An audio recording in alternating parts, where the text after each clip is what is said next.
we have switched arcs. We hit the end of an arc, and through the delightful waltz that the illustrious Dungeon Master Blimithy and myself dance, we have gotten back to my turn to lead, so to speak. So we are jumping back into the world of Kirinthenia to follow the nameless adventuring party that has just recently investigated a bout of disappearances in the town of Frostfollow, southeast of the industrial city of Andor, where they previously made a name for themselves, killing the lord of the city, who was running or organizing a ritual to potential immortality by leeching all of everything that died within a certain area, using an artifact that should not exist upon the material plane and was causing a lot of shit to get fucked.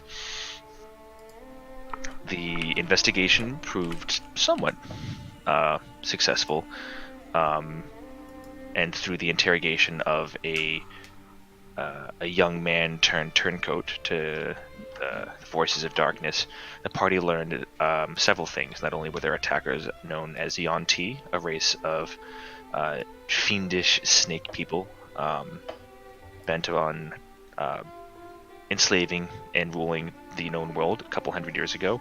Apparently they resurfaced. There were several informants within the city, or within the town, giving information away. And one of the drop spots of that, you utilize that drop spot to leave a bluff of hopefully giving them the wrong information during the next attack, so the town will be better prepared. We'll see how successful that turns out, because I believe Malin rolled a 5 to fortune. However, with an ingenious plan of both illusion magic, disguise kits, and some well-used freedom of movement spells to give off the illusion of a chained, I believe, Haruki and Lotar. The group deceived their way into the temple that was recently discovered, and found out several things after a quick skirmish when their deception turned a little bit too specific, and the brutish guards leading them through the temple were able to see through the deception. They found out that the leader, known as the Second Scaled, potentially had ties to Lord Xandal, the previous ruler of Andor that they had dealt with, and that whatever he was doing involved some sort of, was with the goal of curing him of his dualistic scaled nature, possessing both chromatic and metallic scales. You fought your way through several parts of the temple, found a statue that needed, very much like Legends of the Hidden Temple, seemed to be missing some necessary parts in order to get it to activate. Explored the rest of the temple, found several ghastly experiment chambers, torture chambers, barrels filled with some sort of fermenting, decomposing people liquid. You killed several important figures within the revived Yuan-Ti hierarchy, and found an old friend as well, Fredginold, the human wizard that had joined the group for one of their initial adventures, who, after arrest, agreed to join the party in their final battle. You also found Bard, a young hunter who encountered the party way back during their first foray into the realm of Kurzfaust in a small town called Hearthovel. Gave the party vital intro information about the issues going on in the Greenshade Forest. You gathered all of the pieces necessary, made your way through the rest of the traps that Dinar so joyously sprung without checking any.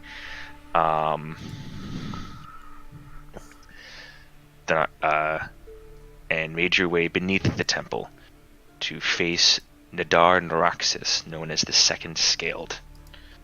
And underneath the temple you did battle, not with a dual-scale dragonborn, but into an ascended and transformed anathema, a Yuan-Ti demigod of sorts, who lashed about with terrible power, both magical and physical, nearly laying most of the party low. Its odious, fear-inducing aura keeping most of your heavy hitters at bay for most of the fight. And even your old new friend Freginald fell to the divine word of the beast. However, rallying your strength, you pushed back with Rethanir, our Death Domain cleric, striking out with his dark blade Light Drinker, and burying it to the hilt within the gigantic heart of the beast, bringing it and the creature to its final and permanent end. With a quick use of one of the few diamonds Dinar was able to barter from the local lord, Dinar used one of his slots to cast Revivify, bringing Freginald back before he was within the realm of mortal interaction. And with that, you all stand, bloodied, eaten, broken, but not defeated.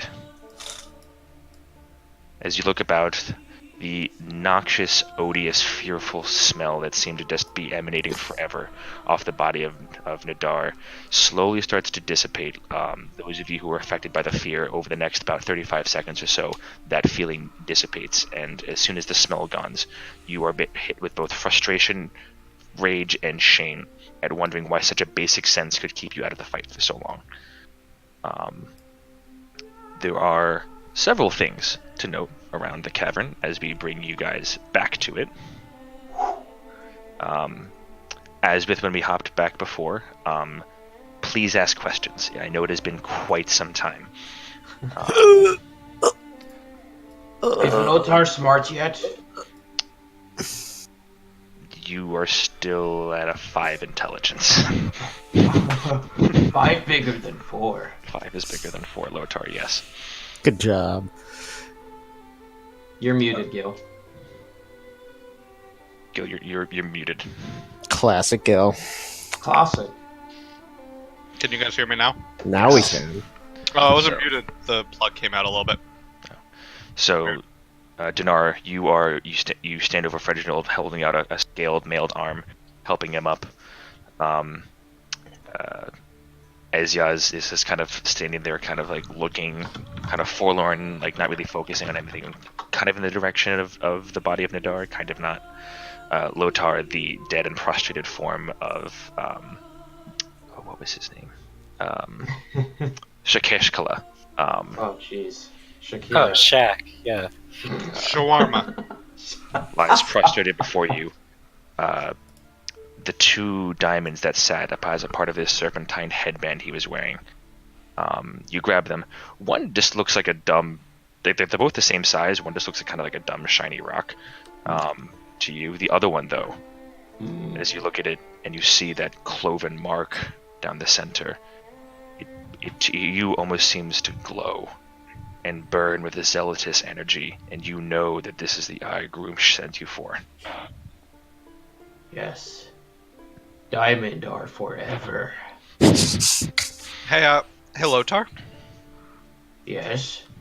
Where did you go? What? I point back at the dead body that's like disappearing. That? You went away. Lothar. I point at all the blood on me. Lothar. Not too good.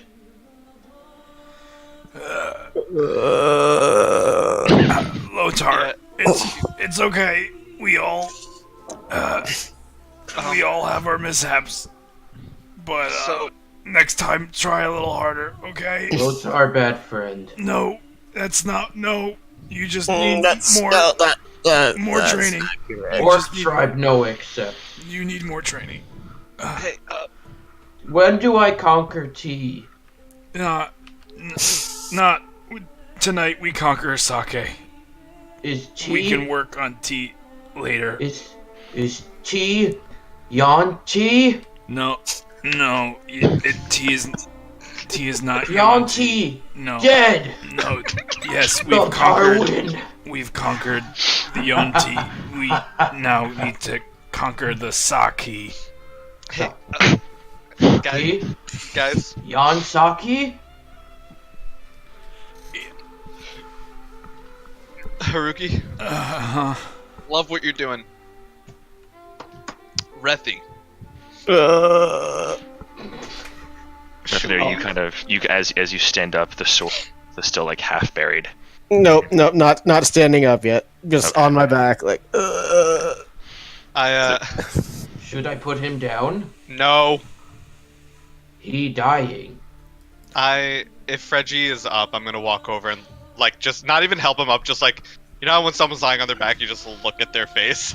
Yeah, Reginald's up. He kind of is like dusting himself off and immediately sits back down. Yeah, should we wait here and rest a little, or should we get the hell out of here? Seems to me like anyone walks in on this, they're not going to fuck with us. I mean, I do have a greater health potion. I have nothing. I have literally nothing right now. But I mean, I would appreciate a rest. These old bones can't handle much more. If the army retreats from the town, they may trap us here.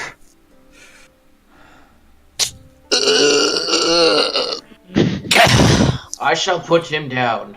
Lotar? No. Oh no. Malin? I walk Alright, over I'm standing to over here. Brethanier and I pull out my dagger. But I also pull out a potion of greater healing and I give it to him. Your choice. The red pill. Yes. Which one would the you red rather pill? have? The red pill or the blue pill? One will give you health. The other will kill you. There's still like a bunch of blood in my face, and I kind of like reach for the dagger first. Like, You're like moving One the hit, dagger one health. towards his hand too. It's 1 health. Little Yep. Rick. one hell, guys. But then you feel a slight prick, and you're like, No, Oh, sorry. the other one, the The other one. bottle has some very jagged edges. Why do you have? Why do you grab the greater healing potion?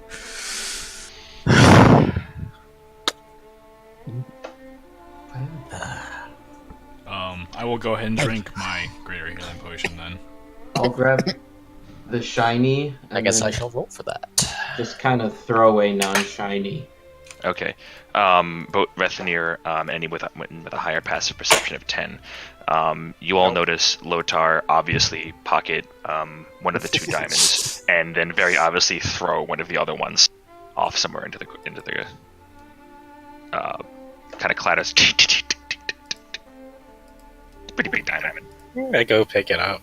Okay, pretty big diamond, like palm-sized almost.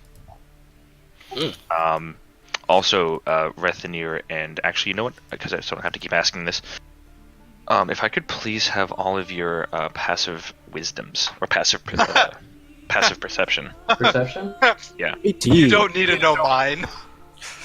I do, unfortunately. 15. 18. I didn't notice Lotar throwing a diamond. We're good. I did. I'm just not sure I care. Sorry, I meant to ask for this before, but I never got to it, so now we're doing it now. Oh yeah, I've Roll initiative.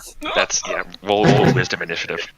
Wisdom I have initiative. most of the heart of a nightmare question mark. Yes, you do. I have why a do piece all my of mortar that is definitely a bone die. Why do all of my characters have items that have question marks at the end of them? And a headache. Okay. From slamming my head against the wall. So as you guys sit there for a second, notice taking your health potions, both Haruki and Rethanir, you look around and you see kind of scattered amongst the different corners, shimmering. There is other diamonds, you said, or You haven't noticed this, okay. unless you'd like to take an active look around. But right now, No. just Rethanir and Haruki, as you kind of like take a moment to look around, like kind of in the corners, in like piles of places, you see shimmering.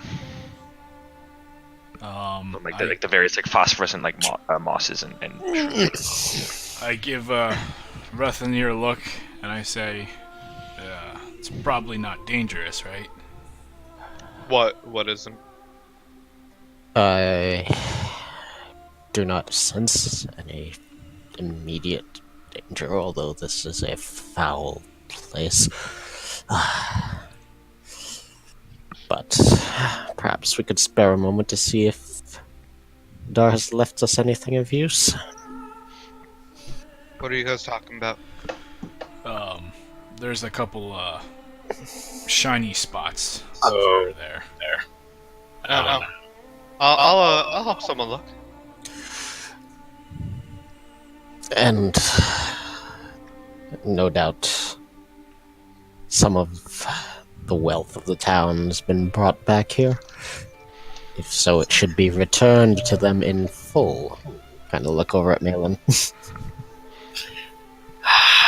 You really know how to take the fun out of everything. I expect to be reimbursed for that potion, by the way. Do you? Yes. And I turn around and go investigate a pile. I'm gonna help Rethi. Okay, Rethanir, make an investigation check with advantage. Okie dokie. I will walk over to another pile. Make I'm a short separate resting. investigation. Ooh, investigation with advantage is a... 69. Hey, not quite. 19. 19. Okay, so it takes you a good probably 20 minutes or so, 20 to 30 minutes of carefully looking around, and you notice as you get closer, the shimmering is nothing nefarious. It is piles of gold and platinum pieces, along with you rolled a 19. 19. 19. Okay. All right. So that makes it. So you again taking about the next 30 minutes or so to both look through these and kind of to get a sense of what's within these piles around. You find 7,000 gold pieces. Oh, Yeah. You find 160 platinum pieces. What in God's name? Whoa. You find these 10 very, very well cut and almost like quail egg sized gemstones of a beautiful semi-clear aquamarine color. You gather, you'd have to take them to an appraiser or take them to somebody who knows about them, but they look quite nice and expensive. You find 2 arrows that don't seem to have any of the like humidity, like mildew or dew from the rather humid atmosphere down here on them. You coming from a magically focused empire, you do recognize that these are magically enchanted arrows, though you don't know exactly the nature of the enchantment. Okay. You also find several potions. You find one you do recognize because of it is a very similar color and kind of smell to what you just took. However, the bottle itself is bigger, so you do find one potion of superior healing. Ooh. And then 2 other potions. One has kind of this like it's almost like a clear, like oily liquid, and every now and again as you rotate the bottle there's a second where you swear you see like an ethereal eye, but then as soon as you focus it vanishes. You need more fucking evil shit. Then the other one, it's this like weird, like hazy pinkish purple liquid. There's like this like almost like there's this haze that sits on top of it that dissipates and then comes on back inside the bottle itself. You also find this is Legend of the Hidden Temple, all right? Rethinir was not inaccurate with his assessment of where the wealth of the town was going. Hey, Rethi! Um, I think there's some over here too. That's my helping. and he points you to Yep, saw that. a pair of what seem to be kind of like opal-colored stones with an identical set of runic engravings around them. And then the last thing you find is... Give me just 1 second. Enchanted tape. It's... Great shield, great shield, great shield. Warp drive. No, we Lothar, need, say the words. we need a power core. Rethi. You need to be able to speak precursor, a language that does not exist in this world. Oops. Poops. You don't know that. You don't know what language precursor is. Yeah, true. It's definitely not post-cursor. It's common. It's actually Chinese, guys. It's common, but they just say 0 or 1 at the end of a sentence. Isn't that Chinese? No, that's Korean. All right, so what you find is what looks to be a beautiful feather. The pinion below is almost like a blue spotted pattern with a gorgeous reddish purple hue as it goes from the tip, the bottom portion of the feather, up to the top. The feather itself is connected to what seems to be a dried out bird claw, but on closer inspection you see that it's not a dried out, it is actually an intricately and beautifully carved piece of stone. What? What the fuck is that? It's warp drive, guys. Rethi, what type of feather is that? Do I know what kind of feather it is? Make a nature check. Does it look like the griffin feather I'm I have around my Thoroughly neck? mediocre at nature checks. Yeah, that's a natural 2. It's very pretty, though. It's a pretty feather. Does it Weird. look like the griffin feather around my neck? It does not. Okay, it's not a griffin. Indeed. Well, I've never had the misfortune of encountering such a creature. So how are we going to divide this loot up, boys? Rather says not on that one. I mean, we're bringing it back to the town, right? The gold and the wealth, of course. Yeah, do you want me to carry it just so... Malin's like, Do you want me to carry it all just so we take it out? Because we don't know if we'll be able to come back here. I trust you with it. Okay, so what was it? It was 8,600 gold pieces? It was 7,000 gold pieces, 160. 160 platinum? Yes. I rolled a 15 on my investigation check on the other side of the room. Yes, so, crap, I forgot about that. There's like 2 gold. Technically, you would have found the Okay. arrows. Okay. You would have found the arrows, and you would have found... you would have found that, and you would have found the stones. Cool. The identical stones. Okay, I just walk it over to the group and say, "This is what I got." did you find a glove that the gems go into? So what else was there, Rethi? There was the feather with Okay, so there was the 7,000 gold, the 160 platinum, the 10 aquamarine gemstones. Are we giving that back to the town too? I assumed we were giving everything back to the Yeah. So master of the town to distribute back to the people it was stolen from. yeah. So do you want me to? And if she sees fit to reward us for our effort, then so be it, but... Do you want to hold on to the aquamarines then? Very well. You take all the gold stuff, I'll take the other stuff. Sounds good. And I stare at Malin. I also Your stare at Malin dagger as we're back. passing items back and forth. I pick up 10 dead snakes. Admin object. As you pick them up, they crumble to ash in your hand. I don't do that. Did we? I just- Hey, I'm sorry, man. I'm sorry. Sorry, no, I just curl up and just lie down on the dead snake monster. So are you guys all taking a short rest? That'd be lovely. Okay, that's fine. I will say that part of that short rest incorporated your guys' investigation of the I'm gonna roll all the die that I can. Basically. Yay. I rolled a natural 1. You can roll more than one. Yeah, I know. 3 5. I have 5. plus 11. How many D10s. days do I have left? Reginald's going to come over and kind of off to the side. Him and Eziaz are having kind of a private conversation, catching up a little bit between like, what each of them has been up to since seeing each other. They got a chance to like talk one-on-one. Reginald is trying to explain how his magic works, and Eziaz seems to be frustrated and kind of nonplussed about the entire exchange. Ooh, I get one thing. Hey, Breathy. Or Yes. Haruki. Uh-huh. Did you guys find a big diamond? Because don't we need that for Kranoor? I didn't see a diamond. Outside of the, that. Oh, What? the one that Yes, Lothar passed away and that Malin picked up? yes, there is a big diamond. I picked it up.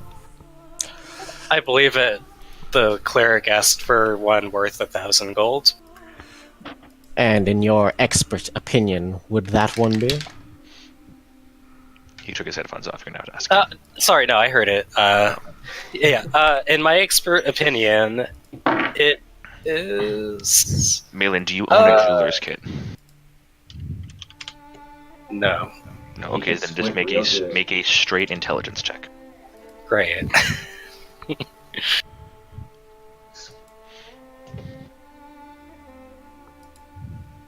Eat. It looks expensive. You're not sure.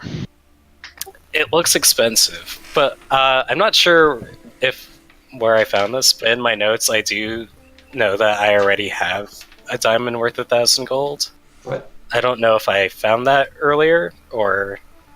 I don't believe so. That's a thing from your backstory we have to talk about. No, this is like a recent note from like... Would the that have last been year. the bag of gold from upstairs, maybe? No, it's one diamond worth 1,000 gold. No, I'm saying, but like, would it What have could have been in that happened bag is of gold? I did retcon Yes. some things at the very, very end of the game. I know like both you and Lothar went over to the corpse, Oh, okay. so it might have been like from that. Okay, so delete that. Yeah. Okay. You have one expensive ass diamond. I just don't know how expensive. Right.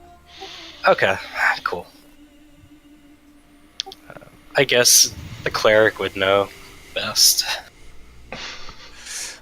Yeah, and I got this heart to Rip. give her too. Honestly, such magic requiring such components is not something that I often engage in. What about that other one that Lothar picked up? What? There was another. Lothar, what have you been doing? I'm just squatting there, like, probably took a dump. Real short rest. You see him crouched over in a golem pose, staring at something he's holding in his hands. Slav squatting. And what have you got there, Lothar? I have my shiny. There are many shiny things. What's so special about that one that you've been so preoccupied with it? There are many shiny, but this one is mine. And given your contribution to that fight, what makes you think it's yours? It is mine. Don't think it is. Why don't you hand it over to our good friend Dinar so that it can be safely returned to the town? My. Hey, Lothar, What? do you want to arm wrestle for it? Oh. No, it's mine. Do you want to play some dice for it? I have dice, but No, no. Come on. I don't fall for a trick. There's other shinies in it for you if you would. This shiny is mine. It was tasked to me to retrieve it. I look over at Rethy.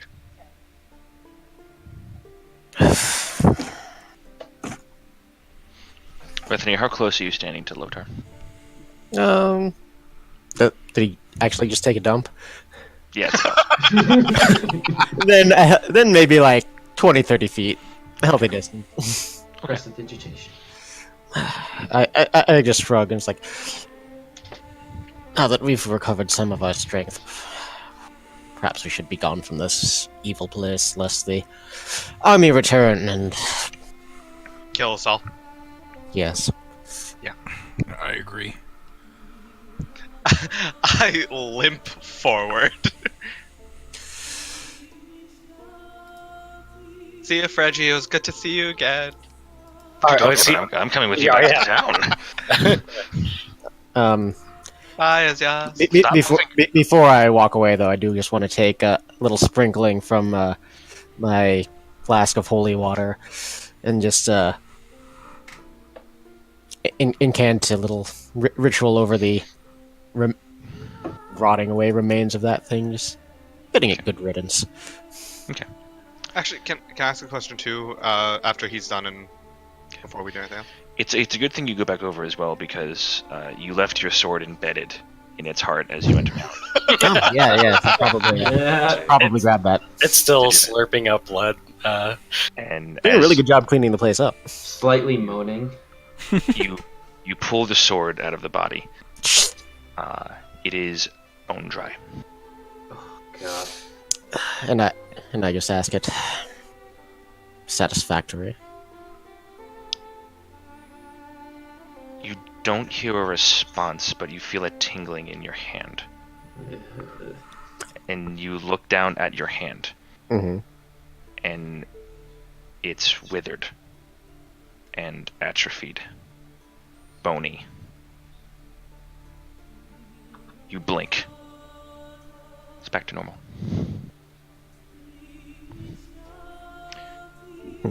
You hear a voice creep into your skull.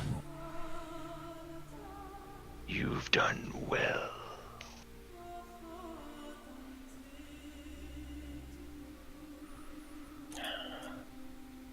And you continue to be useful. But mind yourself. Not overstep your bounds, tool.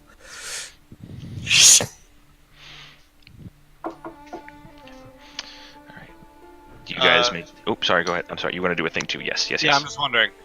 Thinking back, that thing felt nightmarish. Would I also consider it a nightmare?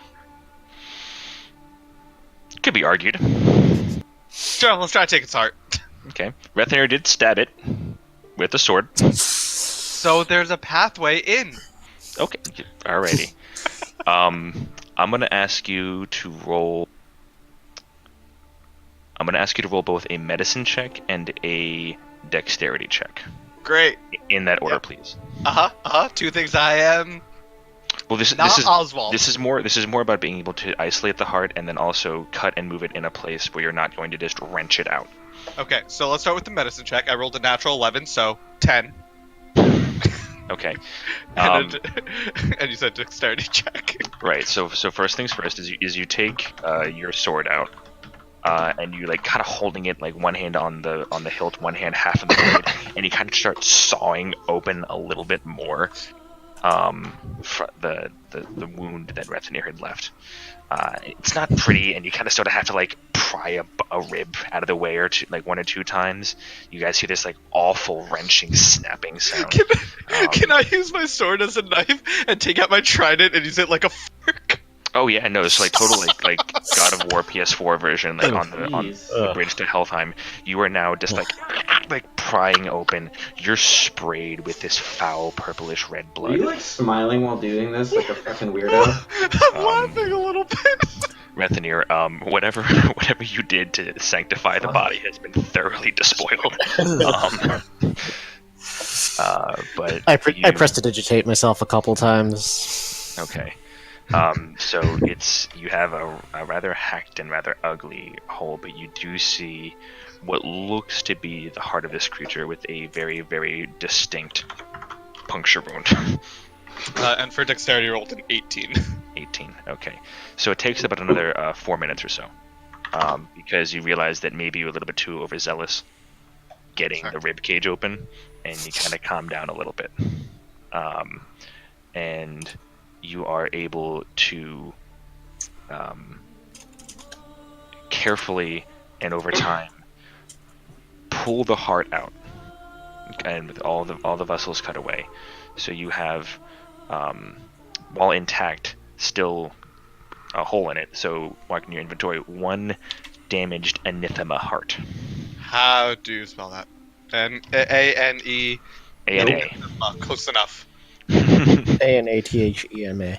That one. Oh wow, I actually spelled that right.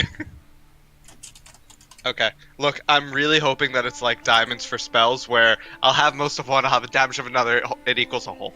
Okay, it's also like the size of half your torso. You know what we really need to get? A Lotar?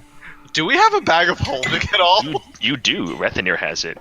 I was actually going to suggest you might want to give him the gold because you're currently carrying. Oh, over I thought he had it. So yeah, I'll put it in there instead. So. I mean, you can give it to Dinar if you want, but the last person who had it after Azias gave it away was Rethanir. Okay, so Blame, are you gonna mark down 7,160? Yeah, I can add all that. Yeah. Okay. You guys have to kind of turn and push, and there's a moment where you think you're going to like squish and damage the heart further, but you eventually are able to find a angle where you're able to kind of use some of the more malleable blood vessels, or like areas of the heart kind of scrunch together just a little bit, and you're able to, with an awful sound, it falls into the bag. The bag is now covered in blood.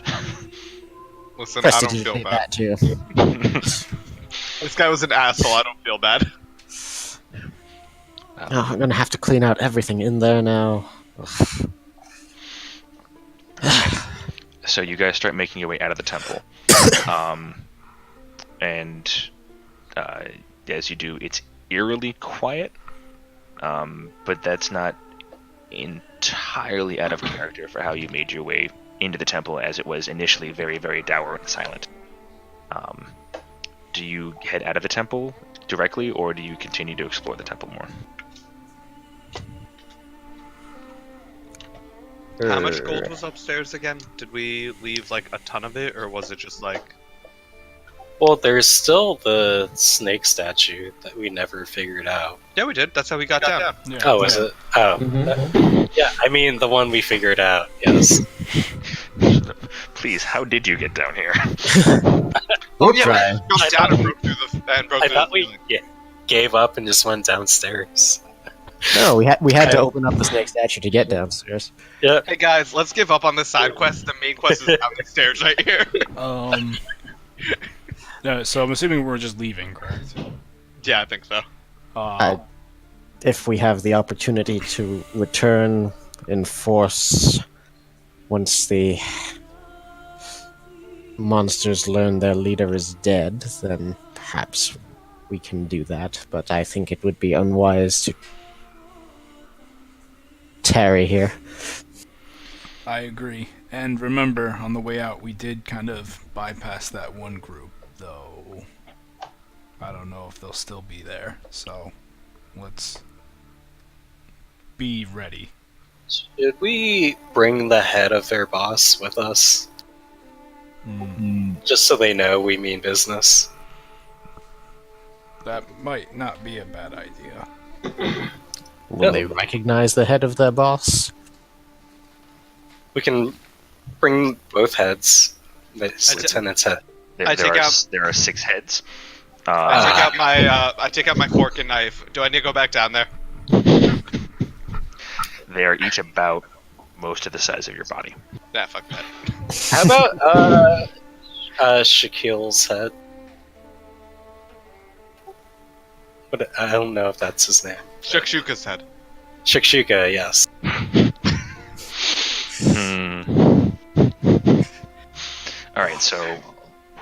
one of you, I'm going to say Haruki because he has a sword, goes over, lops the head off the raid commander, and you now have a Yonti Mind Whisperer head. Hey. Hey. Hey, Breezy, just a quick question because I really don't remember. Mhm.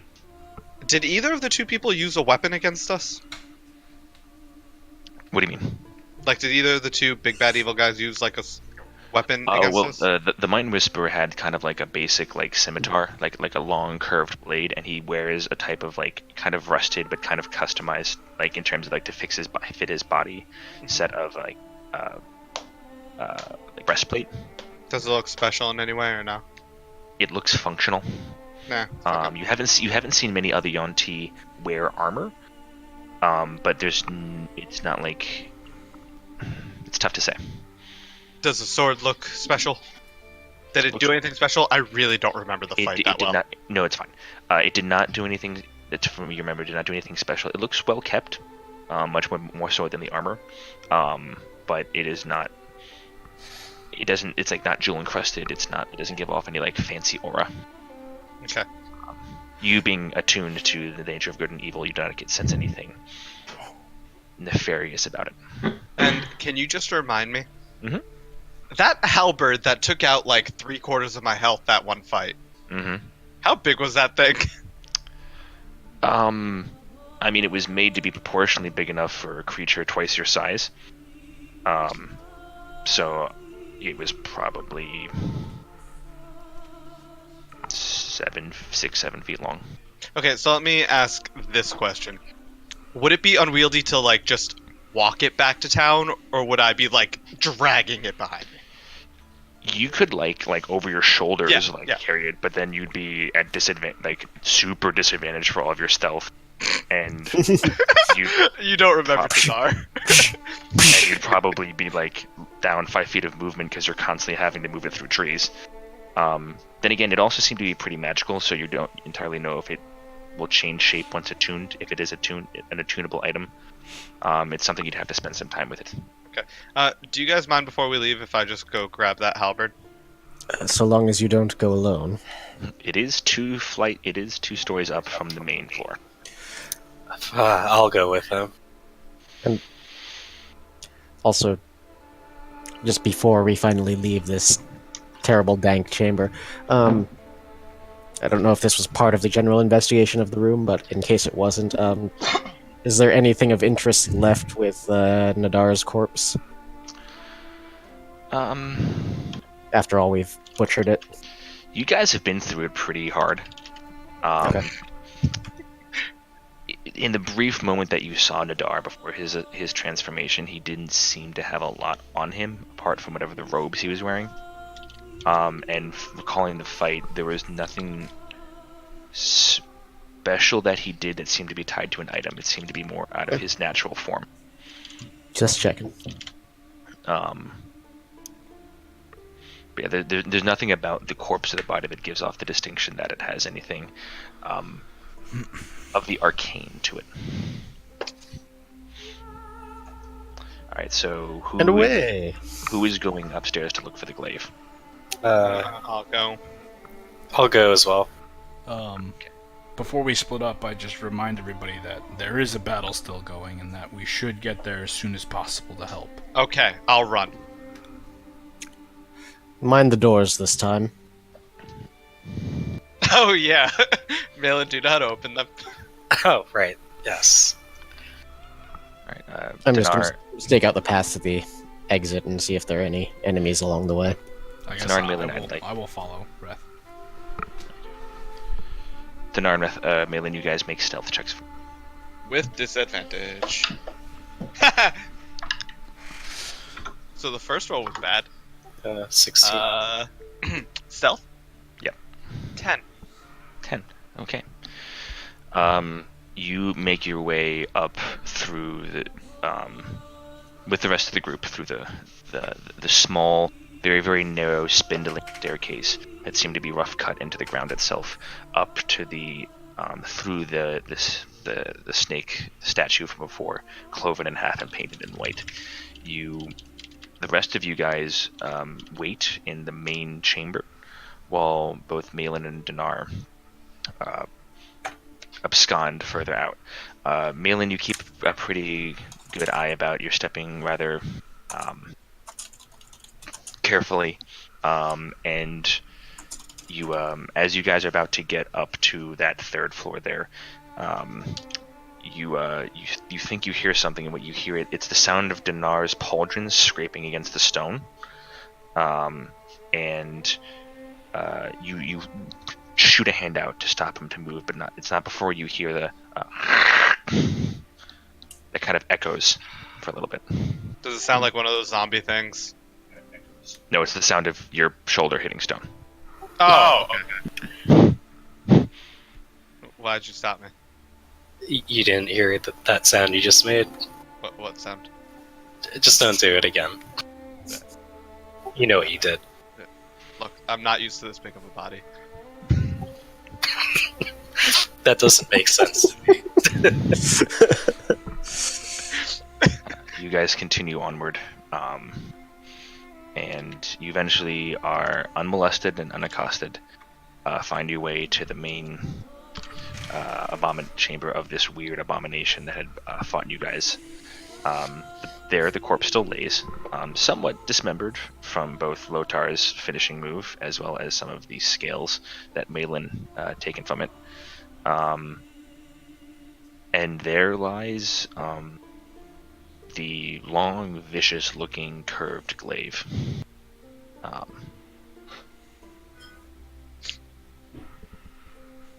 Malin would remember, I don't believe Dinar would, but Malin would remember that there was also a necklace that Talash, the dude, wore that seemed to flash with some sort of energy every time he made a strike.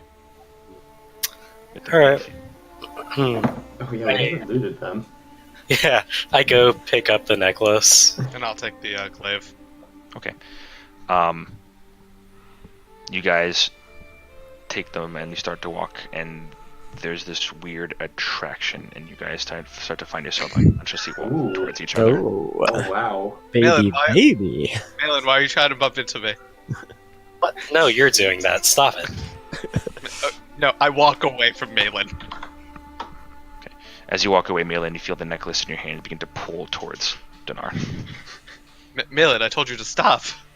Listen, this is all you, bud. Alright?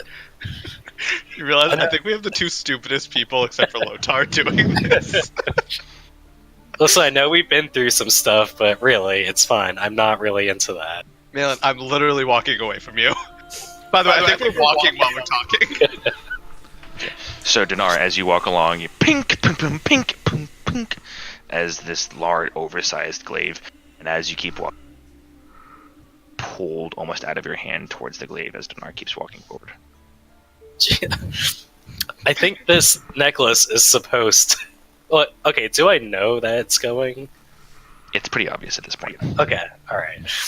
Alright, Dinar, I think this necklace wants to be with you, and that's safe.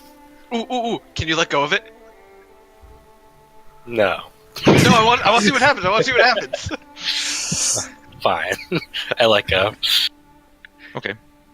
Pink, pink, pink, pink, pink. That's sad. Do you want me to take the necklace, Malin? Well, it seems like both things need to be together, so... Fine, I take the necklace, I put it on my arm, Okay. and then I'm carrying the glaive sort of like on my shoulder, like I'm moving in. Okay. It's like a big 2x4. You kind of have to back up. Exactly. Yeah. It's like you're moving into your door. You go down the hallway and you have to stop at a couple points because you're stuck about like at an angle. It's at a couple ways. Oh no, Malin, how's it? this entire time you are terrified that whatever other group Haruki talks about is going to show up, and the apparent lack of caring of Dinar as he is pounding and hitting against every apparent corner he can. Can I try to assist with, like, we're moving a couch, just sort of like... Wait, hold on. Unscrew one of the legs. Unscrew one of the legs. Sure, both of you make athletics checks. Ooh, I'm good at that. Never mind. 12. 2. We both rolled 3s. Okay.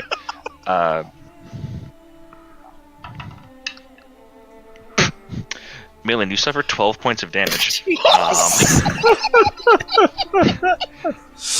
Drops the couch on his toe.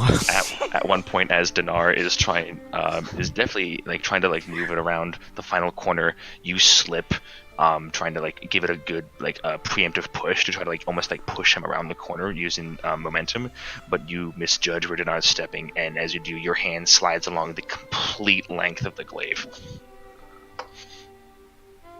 Does it do anything funky to my blood? Fucking hurts. I mean, on the scythe itself. The glaive. It's not a scythe. It's a glaive. Oh, glaive. Sorry. There seems to be some of your blood on the glaive, like a drop or two. Yeah, Dinar, you got this. You seem like you're fine. Yeah, I don't. Yeah. Haruki, didn't we tell them to hurry? And what is such racket? That we did, and they're doing a pretty bang up job. Ping, pang, tung. You see Dinar happily bounding around the corner with this giant, oversized glaive. Raylan kind of trailing behind, wrapping something around his hand. I'm not going to say it's terribly flattering on you, but Are we ready? value to someone. Shall we be gone? We should. I don't know if this will work, but while we're walking, can I just use one of my divine senses to see if there's any evil in the weapon? I don't know if it works on cursed objects, but do you want me to? What are the specifics of divine sense? Do you want me to just copy and paste into? Just send it to me. Okay. But yeah, while we're walking, so you do.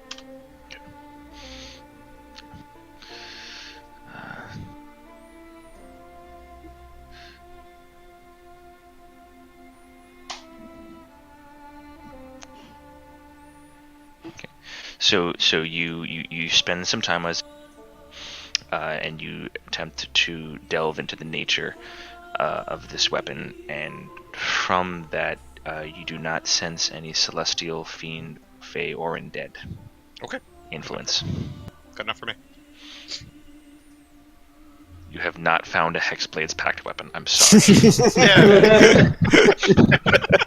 Aw, shucks. So you guys exit the temple,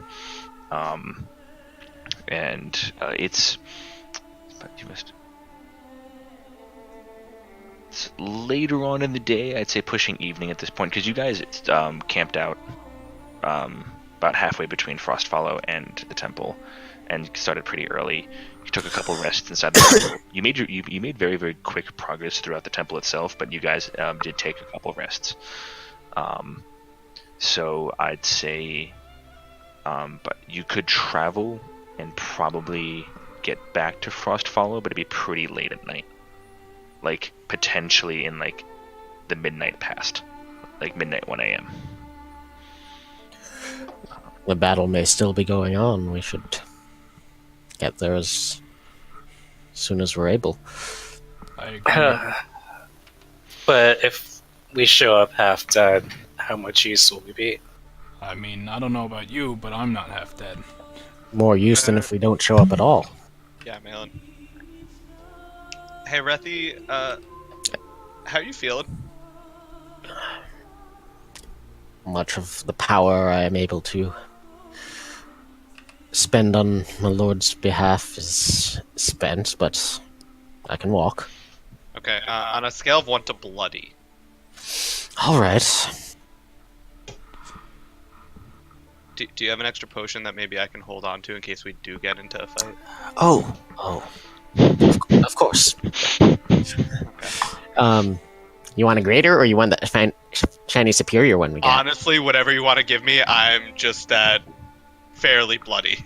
Okay, why don't you take the superior? Cool. Again, this is only if we get into a fight. Okay, so you guys are pushing through the night and trying to get back to the town as quick as you can. Mm-hmm. Can I, like, be a couple, I don't know, like 40, 50 feet ahead of everybody, scouting out on the way back? Sure. Make your perception check. Can you be anime running? No. Anime stealthing. Perception? 15. He's Narutoing through the trees. Narutoing. DM's distracted.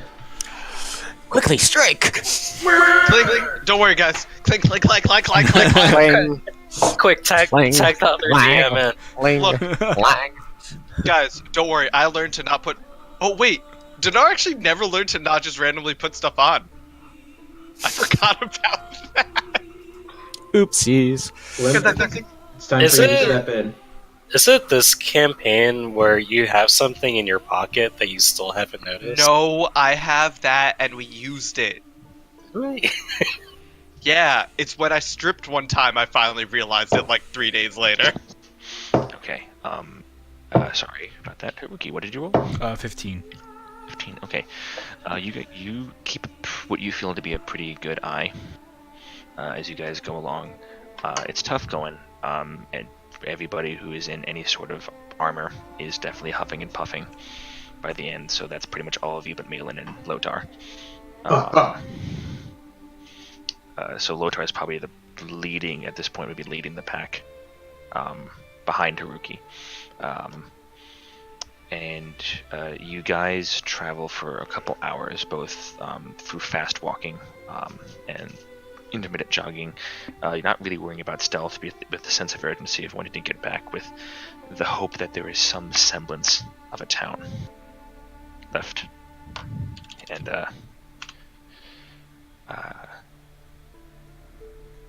as you get back, Haruki, about maybe 400 feet or so from the town, like before, like with the tree line breaks, you can just start to see reddish orange glows off in the distance. Whatever's going on is still going on, so be ready. They could be celebrating a victory. Unlikely. Do I hear sounds of combat ongoing at this distance? Make a perception check. It's going to be a straight perception check, because normally you'd have disadvantage at this distance. Okay. I will offer myself guidance on it. You are more than welcome to. Is it Ooh, that's a natural one. Ooh. Guidance or not. The only thing Which you is still a hear pretty is- high total, but natural one nonetheless. All you hear is the huffing and puffing of Dinar and Jar. Okay. And your own. It's tough to make out. You keep having to absentmindedly ducking your head as Dinar turns, as this giant glaive just keeps swinging over your head. Rethanir, only because I think I've seen you do this before, but Yes. what do you smell? Don't you have boots of smelling things or something? No. Smelling. I do have armor that lends my senses some additional acuity. Do I smell anything notable? He went to the other chat by himself. Ah, lasagna. Yes. Mom spaghetti? Yeah, it's hard to get back into this character after Oswald a little bit. It's fun, don't get me wrong, but it's just different personalities. You could say they're different characters. Hey. Also, Randy, I love how we both rolled a natural 3 on our athletics. Oh yeah, yeah. I can see where the attraction came from. The difference is, you have a -1 and I have a +9.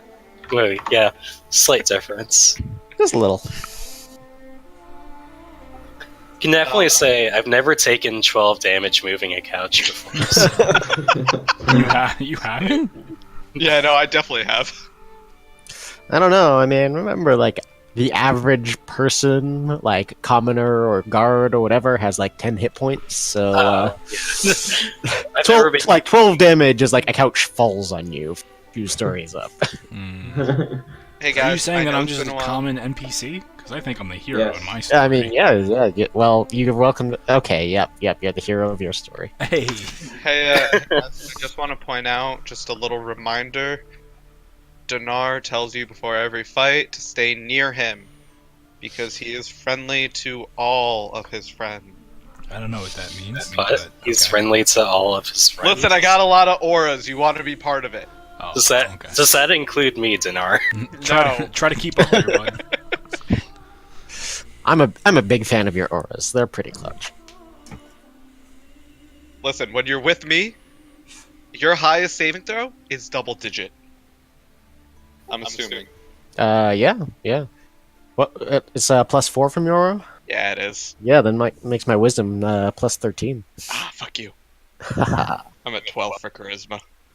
13 for charisma. Oh, well. That's very nice. But I mean, I don't get it, so. Yeah, it says friendly creatures. Friendly. Creatures you choose. Sorry about that. Minor cat emergency. Everything's good. We're back. Is the cat good? Is the Did real the- DM Did okay? the cat level the town? It's shittily enough, yes. You son of a bitch!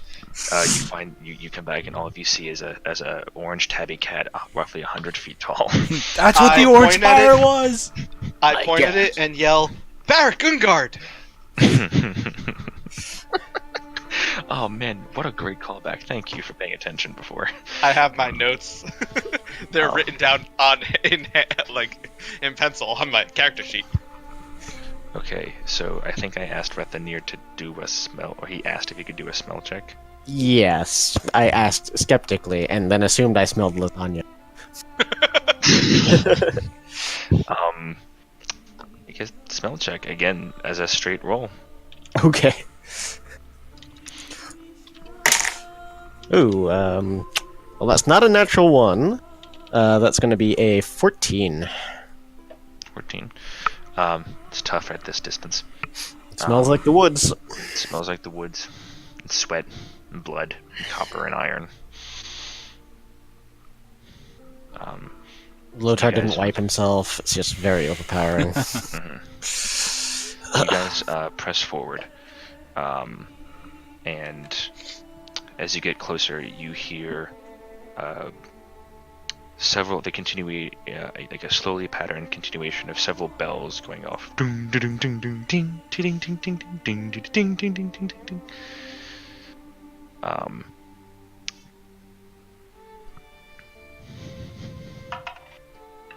Rookie, what's your armor class? My armor class? 18. Yeah, 18. Okay. You push forward from the head of the group as all of a sudden you hear a and a crossbow bolt from one of the kind of goes about 6-8 inches to the side of your head, buries itself in the ground below you. Hold! Friendlies? You hear a voice go, "Oh, wait, hold your fire, they're not... They don't have skills, hold up, wait, somebody get the light. You, don't move. You see, like, shapes starting to, like, move back and forth across this, like, northern wall, this north-facing wall. Can I just cast light on my shield so they can see us? Yeah, so you cast light, and the group itself is immediately illuminated in this blend. It was, Fick It's us! And all of us don't have scales. The one with the who shot the crossbow at you, Haruki, kind of lowers it a little bit. It's this younger man, human, kind of like brownish with a hint of red hair, the beginnings of some sort of maybe like shaggy beard on his face, but only around like the chin and like sideburny areas. Nothing like nowhere near as full as what you've seen. But he kind of like starts lowering the crossbow and is just like, I'm just glad your one bad shot from tonight was that one. Thank you. Somebody get the Lord Master, please.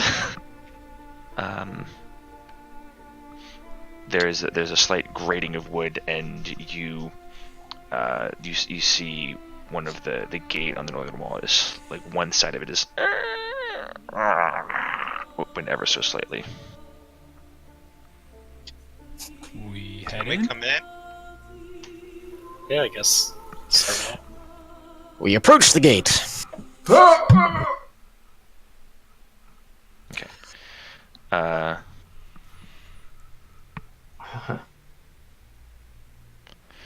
You Hey. walk in and there is guys. Sorry. There is the immediate smell and sights and sounds of a recently concluded battle. Several buildings are on fire. You notice now as you walk forward with Rethinir's light spell, there are gouges in the earth itself, like what look to be like almost like claw or what's the word? What's the thing that farmers use to Klaus? Plow? a plow? Thank you. Like these plow marks, but much more jagged.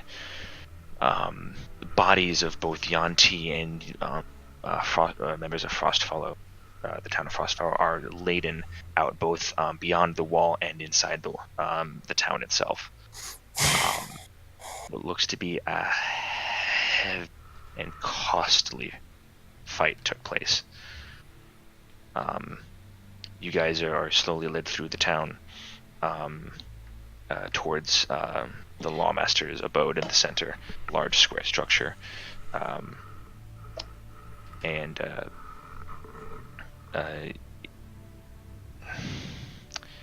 you also see what looks to be patches of ice in like weird specific segments,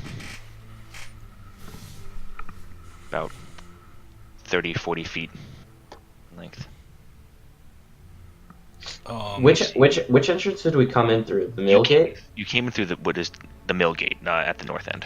So was the mill gate the one that was damaged, or was it the... The west gate was the one that was damaged. Which gate did we say in our very astute letter to them that they should invade? You said the mill gate. Oh boy. Wait, no, hold on. Didn't we? No, that wasn't right. You Yeah, said we did say the west gate, right? Oh, you guys said the because that's what. Yeah, and then we also put fake troops or whatever along the northern border or some shit like that. okay, so it Yes. in other words, it went to plan. You don't know yet. Well, Okay. yeah. As we're being led to them, can I ask the person who's leading us, like, how did the battle go? You look around and the younger crossbowman, and it was a massacre.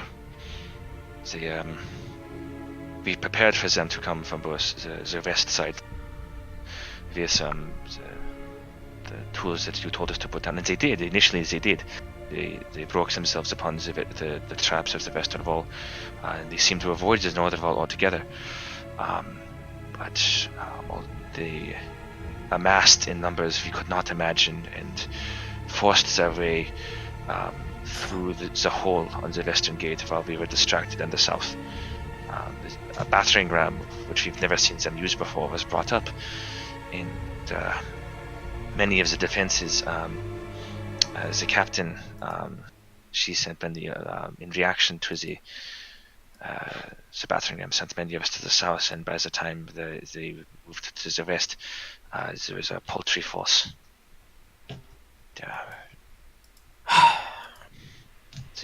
Captain Ella did not make it through the battle. Wait, hold on. Who was Captain Ella? The guard captain who initially welcomed you into the town, and who was also beating the fuck out of the informant. Oh, okay. I'm sure she passed with honor. My condolences. But take heart. We have achieved a significant victory nonetheless. The leader and master of these foul things is no more. Wait, you did it? Wait, you did it? We cut the head off the snake, so to speak. Spread the word. Oh, wait. I must tell you to the lawmaster, but Gurbat and the answer, the spread, it was not in vain. It wasn't in vain. and you can see almost like a literal wave of relief washes over them, almost like tension. It leaves the body. They almost seem to stand. Each of them almost stands like an inch taller, just from like the relaxation of their muscles. They were,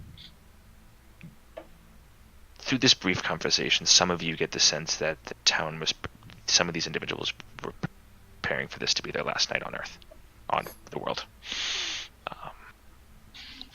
But not too long, you guys get to the head of the Lawmaster's estate.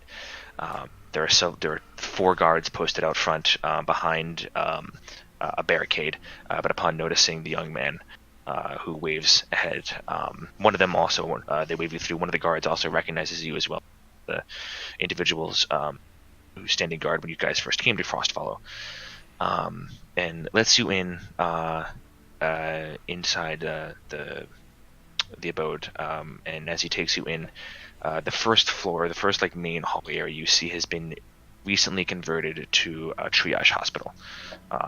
There are members of the town, men, women, young ones, of humans, halflings, dwarves, the occasional elf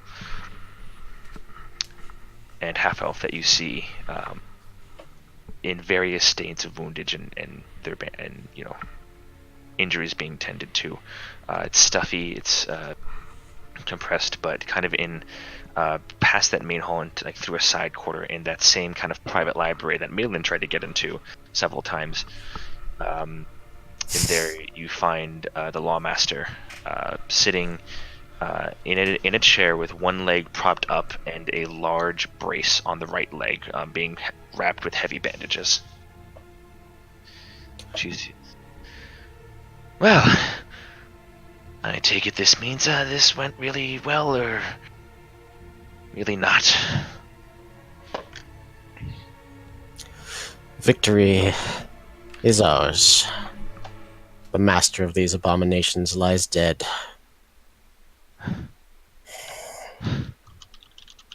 You speak the truth. Always.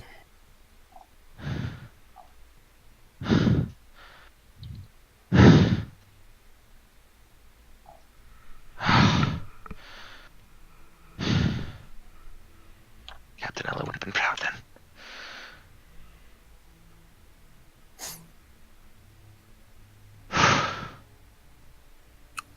Where is she? She's resting with her fellows outside, behind the garden.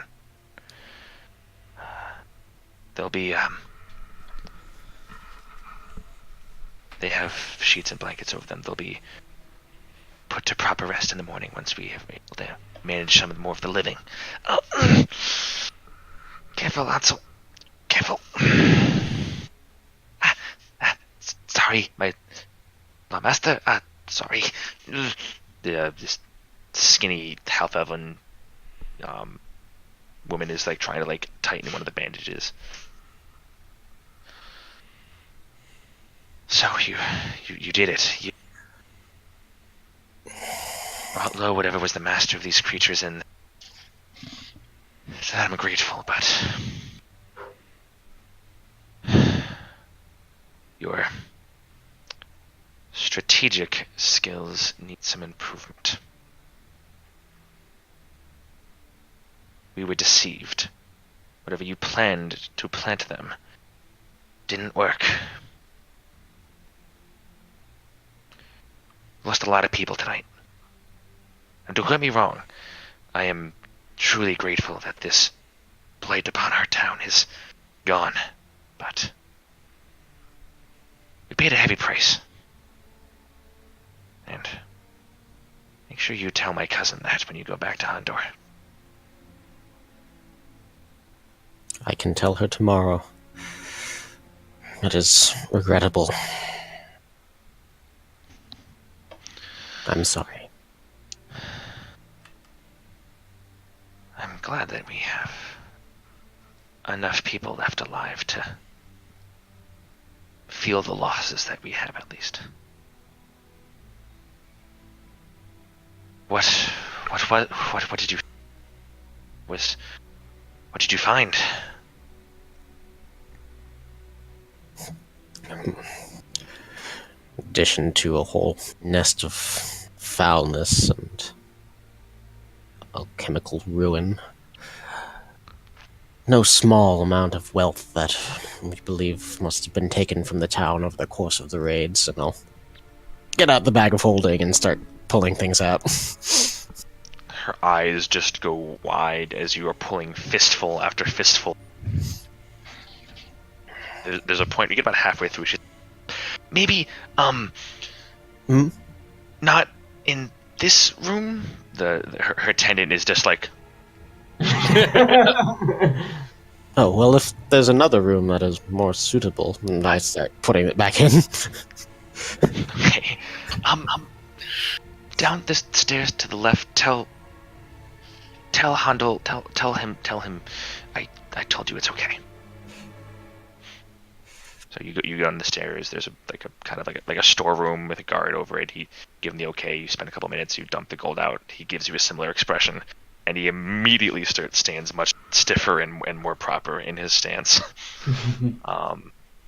Closes the door behind you. Looks around for something to put in front of the door. There isn't anything. He just kind of like moves himself a bit more over it. Covers it with his feet. He's just kind of like tries to cross his arms, but keeps remembering he has a spear, and so he can't really cross his arm. I'm just like, Just why is everyone acting so funny? You would give him a much more responsibility than he had ever imagined. Just making neat little piles of all the various things, you know. And then once I've gotten all the stuff out, I'm just like, I assume the Lawmaster will see to the fair redistribution of this wealth. Yes. Good. I'd like to just leave it all there and start helping tend to the bodies of the fallen. Okay. You get back upstairs. Do you guys recount the battle and the excursion more or less for... I go to the fucking library. Okay. Make an investigation check. Access unlocked. Hey, Rathi, Yes. can I get the bag? I'm gonna go to the temple. Oh. Very well. Average. Malin, you find several books on economics, one on political, one on political theory. You find a rather interesting one entitled "The Immortal Ice," and you pull it off the shelf and you read through it, and it tells tale of one of the layers of the nine hells of Bator. Place known as Stygia, encompassed in everlasting frozen wastelands. The book is very, very old. Kind of like faded, and it's kind of hard to read at some point. But as you spend a couple minutes kind of perusing through, you see mention of infernal training grounds, a jealous shadow war fought between the Archduke of the lair and another powerful archfiend that covets the power but is unable to claim that power due to the Archduke's imprisonment in a mile-long cube of ice, which both keeps him alive, immortal, and impervious to weapons, impervious to everything, but also he is eternally imprisoned. Why does this sound so familiar?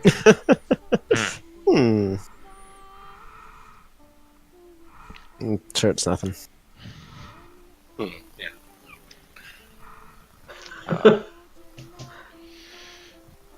But that's probably the most interesting book that you find. What was the book called again? The immortal. What did I say? Oh, God, Ice. I forgot. The immortal ice. Thank you, someone else. That's not me. Okay. So, does anybody apart from Dinar make their way towards the temple, the Raven Queen's temple? I will not go there, but I will instead. Did anyone go there? Nope. Oh, sorry. Well, I don't want to hijack. You can. No. It was just funny. Well, did anyone recount the story of the battle to the Master? Or I would have stayed and done that, I guess. okay. Well, I was kind of figuring that while Rethnir was dumping 7,000, Yeah. Carefully organizing 7,000 gold. whoever wanted to would have given an accounting of your guys' excursion to the temple master. Just kind of sits there and goes, "It seems like you guys were not without your struggles as well. And I mean that genuinely. Do not mean that with any type of disparity.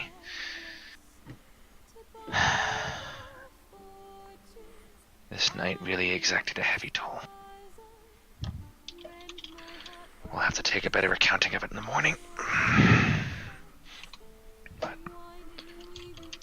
But get some rest. I think you've all earned it. I don't know what your plans are after this, but please come and see me before you leave, if that is your goal." We will. Okay. Get some rest. Ow, ow, ow, ow, ow, ow. Gate again goes, I'm sorry, it has to be tight. Somebody steal your sweet roll. So, you guys make your way out. Dinar makes his way with both the bag and the diamond towards the long kind of obsidian and wood slated temple off to the side. And what's interesting is as you get closer there, these patches of ice seem more concentrated. Can I do something before this happens? Sure. I go to Rethi. Money bags. No longer, but And I just say,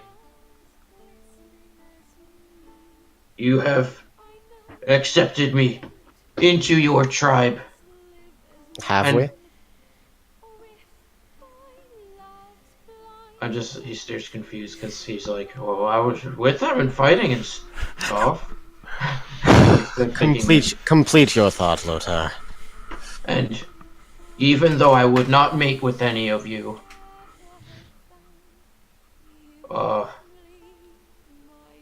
I don't know where I was going with that. But anyway, I have accomplished my task, and now it is time for me to take this diamond back. What is so special about that particular diamond? I know it's yours. Well, I don't know. I just bring back and tribe happy.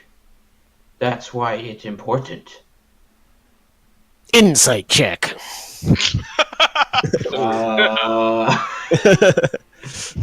What's Lotar's charisma? Probably really high. My charisma? What, Rethnir, what'd you roll? 23. 23? Lotar, you're telling the truth? Can we go in the other channel for a second? Absolutely. Okay. Hi guys. This probably wasn't supposed to happen. If this insight check means he has to stick around, Oh be boy. annoyed. Yeah, are we trying to get him out of here? What's going on? Well, John. I just want to know what's going on, alright? I'm happy for him to leave. Listen, apparently,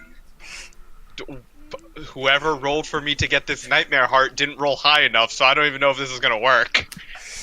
But we have 10 souls of the sea, so It's got a giant ass diamond too. We It's could probably kill. fine. We could just kill Lothar, you know. we can just kill the cleric and use his heart. Yeah, we could. No. We kill the other cleric. Right. The sweet old yes. lady. I mean, I can prepare raised dead, but I won't. Yeah, we know you won't. Yeah, you're useless. I'm the revivify guy, Refi. I know. Listen, we'll just tie Alright, got 10 strings to him, and I'll make a little marionette. Listen, guys, all I know is that if they need farmland, I got it.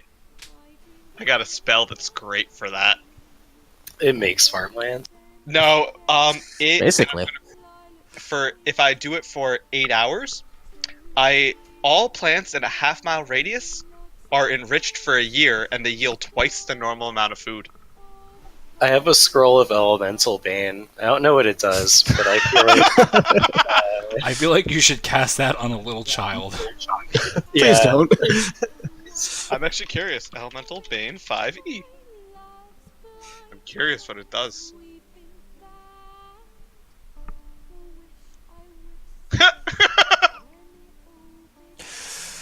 Yeah, no, Cast that on a kid, please. That's not Dndnar talking. Though if we have any, Malik talking. if we have any extra diamonds to grind up into dust, then I can prepare greater restoration now. So I don't know. You know. Who's gonna use that on what? Yeah, it's not like any of us is feeble-minded. I'm just saying it's a useful thing to be able to do. Nah. Yeah, Okay, what never spells do mind. Forget I asked. Permanently prepared. I mean, if we get cooking supplies, I can make us all meals and things. Oh, we don't need that. I can do create food and water. Shut the. But your create food and water is gonna taste like shit. My food is gonna taste amazing. I can That's- also create food and water. Your food is also gonna taste like shit. You don't know that. No, it Dude. doesn't taste like shit. It actually barely tastes like anything. your food might taste like shit. I can create food and water and cast prestidigitation on it to make it taste better. Oh, you can make it taste a little better. So what is shit gonna taste like? Hello. Oh, sorry. Spicy. We were having an argument to see who could cook better: them with their create food and water, or me with my cooking pot. Oh, that's a tough battle. We're going to do that battle later. So, Rethanir, Yes. you get the sense he's telling the truth about the desire to leave. Mm-hmm. You're kind of iffy on the rest.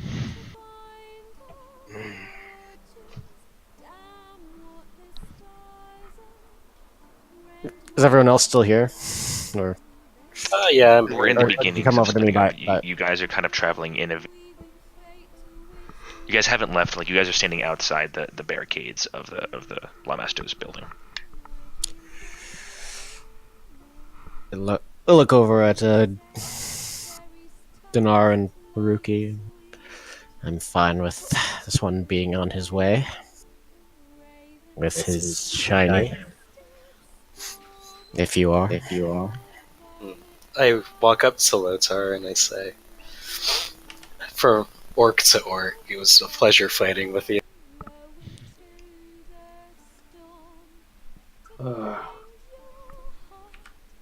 You are very small for orc and sickly, and should be put down. And you do weird things with not fighting with big weapon. But you do kill thing. You do kill thing.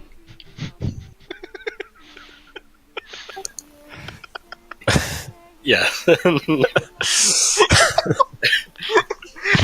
Period. Spacebar. Done. Cue the Breakfast Club song at the end.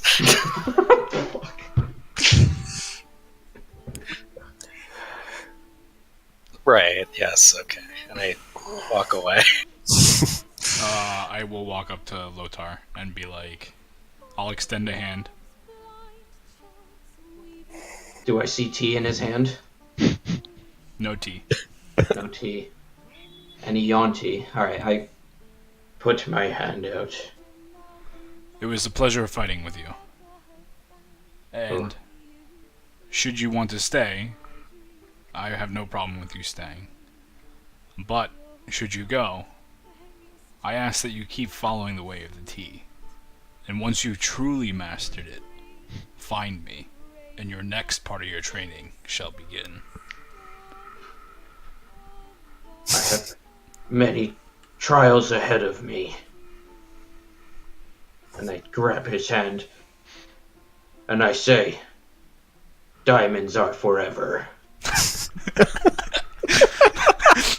Every kiss begins with K. I would With just go Lothar! ahead and give him a little bow and kind of walk away.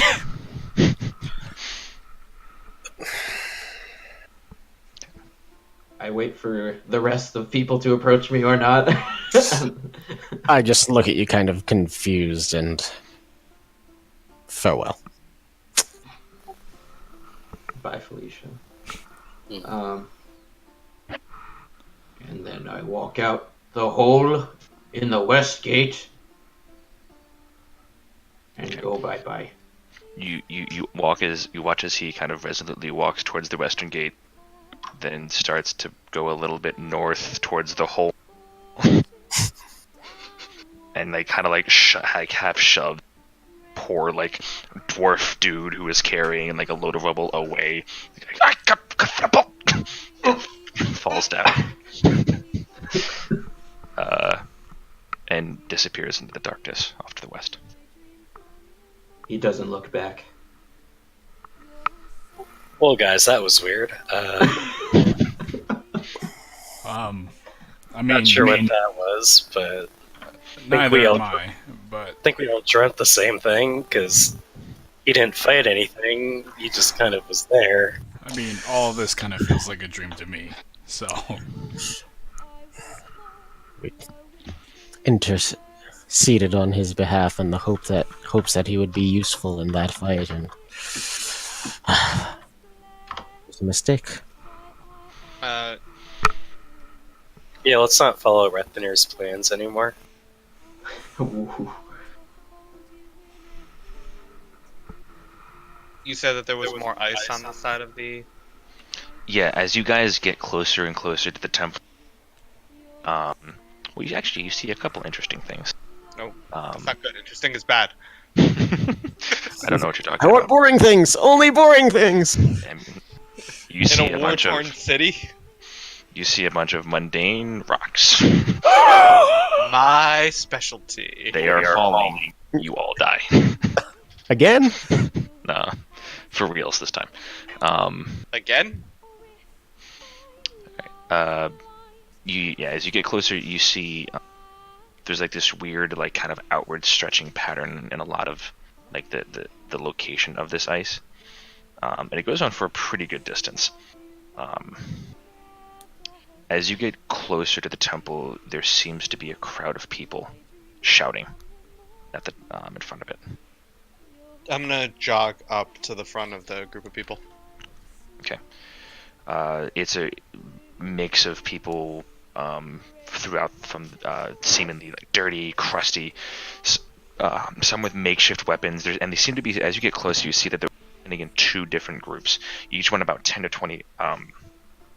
About 10 or 20 or so. The one group is a bit smaller, probably about 5 or 7. The other one's about 10 plus. And the group of 5 to 7 is standing closer to you guys. And why would you throw away help when we needed it the most? She's been here all this time. The other group is shouting, she's a freak and a monster and needs to be put down, hiding in this town the whole time. You want to live here with that? And they're shouting back, everything. Has she harmed anybody before this? I don't. And there's this cacophony of angry voices back and forth, getting more and more heated. And I'm gonna run in front of everyone, and I'm gonna yell, "Shut up! What happened?" Then I'm also going to use Thaumaturgy to repeat that. Okay. Very loudly. I use Fireball to make it extra loud. You're funny. You don't have any spell slots. Yeah, I know. Dinar, make a intimidation check with an advantage because Rethinir is. Okay. Advantage is nice. Intimidation, 19. 19. Okay, you shout this out, and there's this like omnipresent echo from behind you of Rethanir's voice that kind of melds into yours.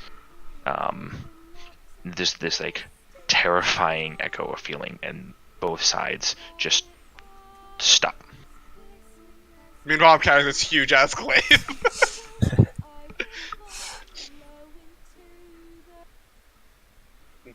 Have you not heard the news? Victory is ours. The head of the snake has been cut off.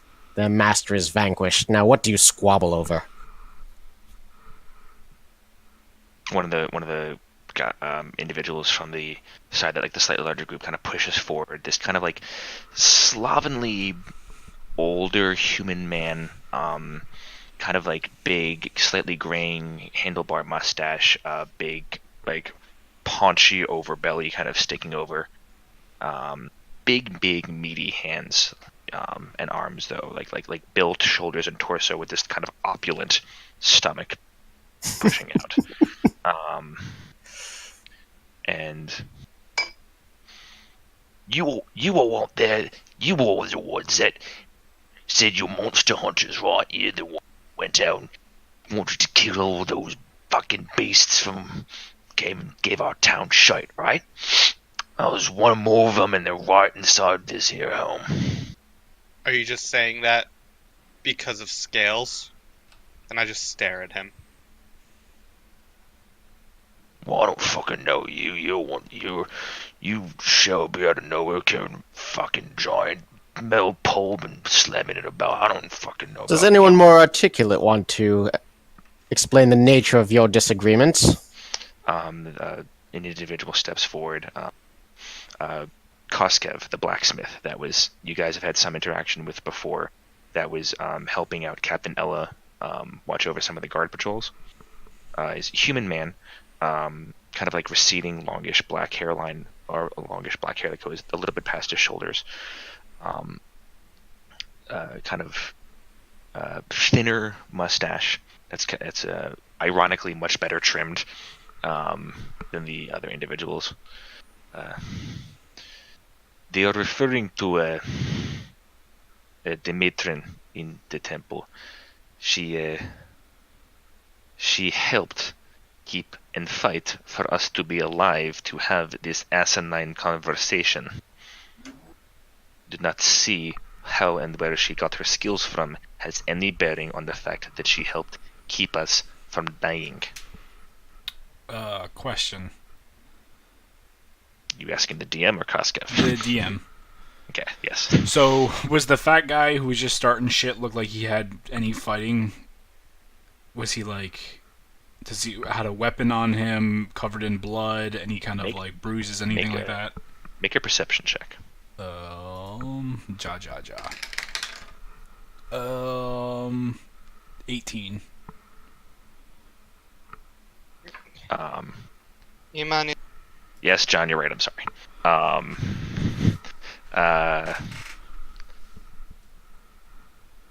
We rolled an 18. 18.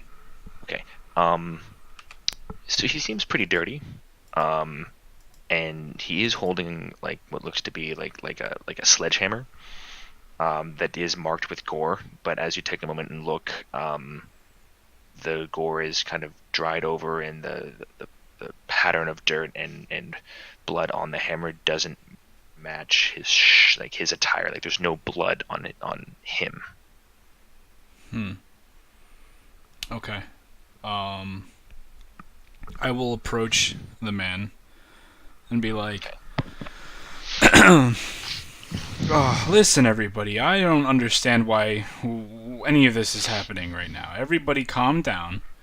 The fighting is over. Right? We've all had our fair share of hardship tonight. But the moral of tonight is that those who fought and won deserve to live another day. So it doesn't matter what kind of fighting you've done, or how you fought and killed the enemy. It's just that you fought, and the enemy has been slain. And I stare directly at him. Make a perception check. Wait, Perception? I'm sorry, persuasion roll. Blah, blah, blah, A blah, lot of blah. P's. Persuasion, okay. Oh shit, that went off the fucking table. Wow, that new It's a thing you natural got 20. It's a natural really 20. working. 16. 16.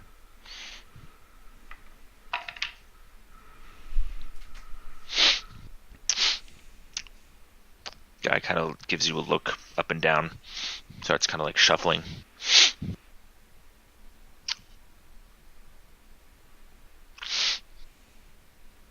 It's not worth it. Watching you, kind of like points at you. You just kind of stare deadpan back at him. He can't meet your gaze, and he turns and walks away. As I thought.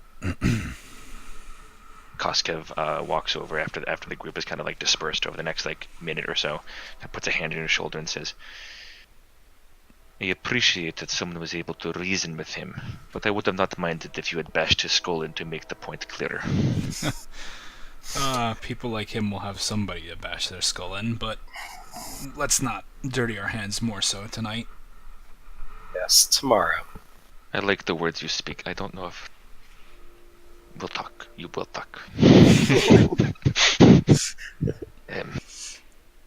I hate to ask after that pointed display, but do you have any ill will inside the temple, or do you wish to see the matron inside? Wait, we're going into this temple because Kranoor is here and it's also the matron, right? I thought he was at the other temple. No, the other one was just. No, he's in the Raven Queen temple. Yeah. She was keeping his body, like, in stasis. Yeah, and she was also the one who was doing all this ice crap. Oh. Seems that way? Yeah, right. Allegedly. Like it's leading back to this place. What ice? Dinar, there's ice literally everywhere. So Wait, you I slip on it. you slipped in it multiple times. But yes, we do have business, if you don't mind. Do I know if like ice magic powers, whatever else, are particularly associated with the Raven Queen? Would make sense for someone associated with her to have? Make a religion check. 15. There's no particular association between the Raven Queen and ice. The ice magic that you know of, and purely just from kind of like an ancillary form, is more studied in the arcane.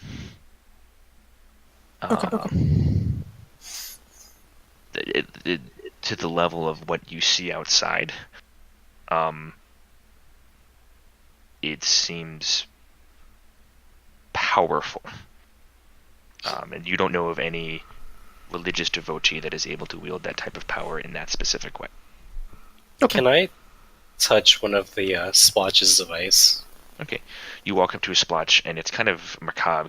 As you walk forward, you see there's like half corpse of a Yuan-Ti, kind of like frozen in death. There, half of it's kind of been smashed off. So it's really just like the face, one arm, and most of the torso, with the legs frozen to the ground. I just want to just touch it and see if I can get a sense of the magic that was used to make it. Okay. Make an Arcana check. And suffer 5 million cold damage. A couch falls on you. 22. 22. This, you know of several that allow the control over ice and ice magic. In order to do this in this kind of display this often is nothing you heard of practitioner being able to do. A what practitioner? Magical arcane practitioner. Okay. And Also, as you touch that, I would like you to hop into the other chat. Spoopy. As soon as I get... Which other chat? There's You're gonna Not hop geese. to no geese allowed, and I'm gonna join you as soon as I get music playing. Be right back.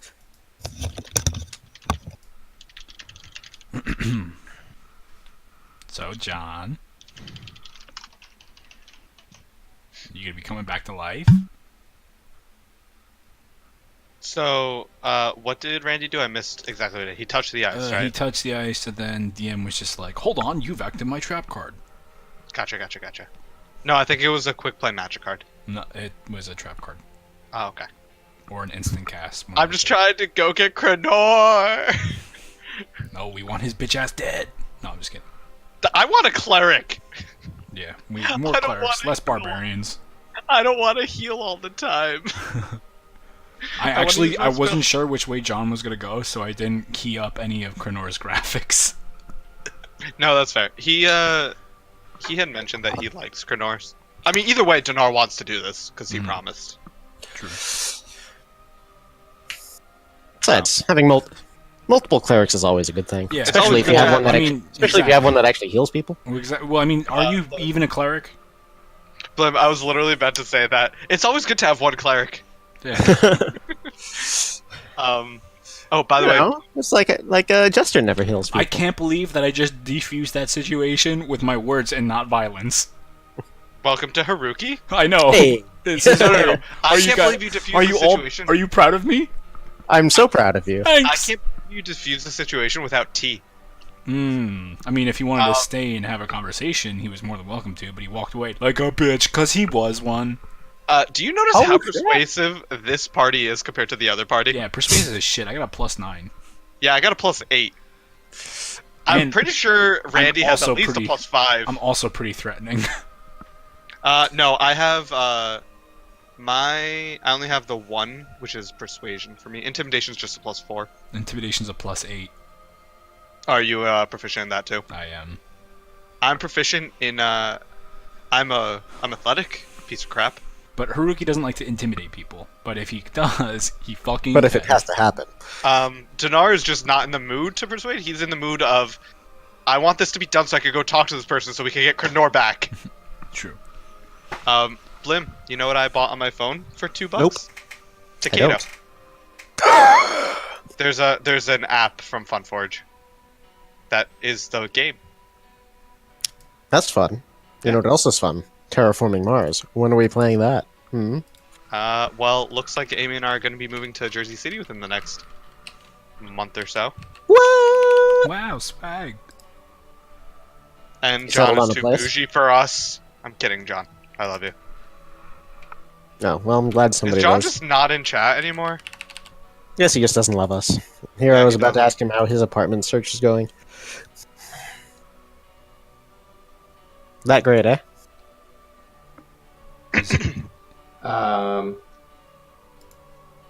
Yep.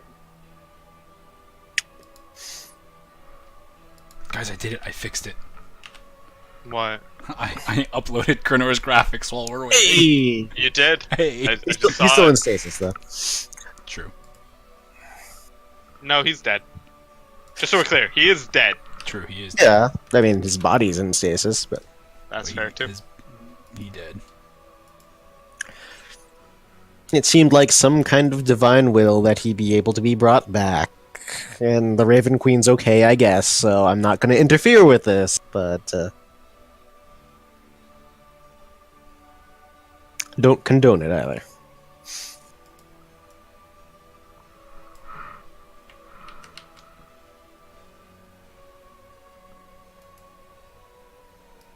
There's a lot of conversation going on there. Yeah, seriously.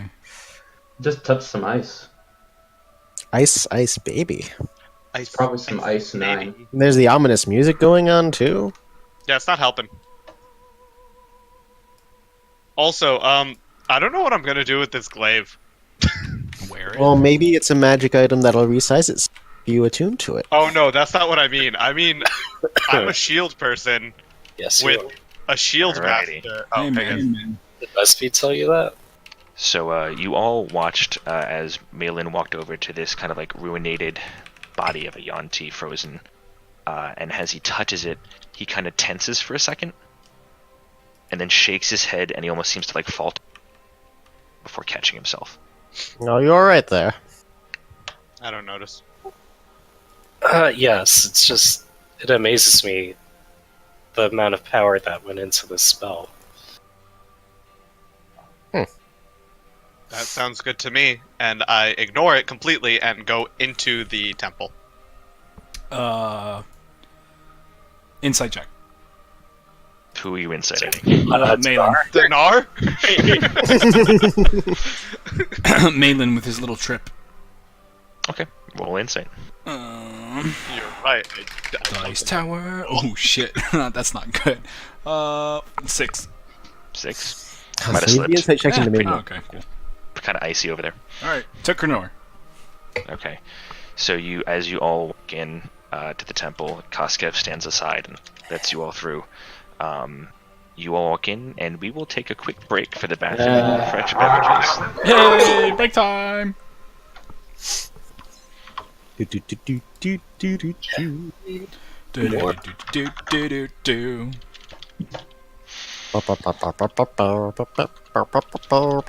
All right, be back, everybody.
Oh, everyone's gone.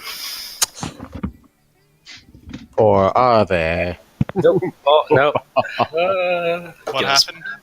What happened? Nothing. Go into the other chat.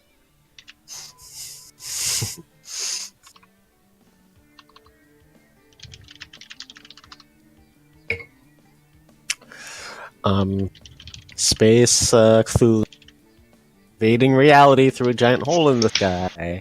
Oh, it's just that, you know. It's a little awkward. All of a sudden, Matron Anita just falls through, like casual trumpets with the faceless one.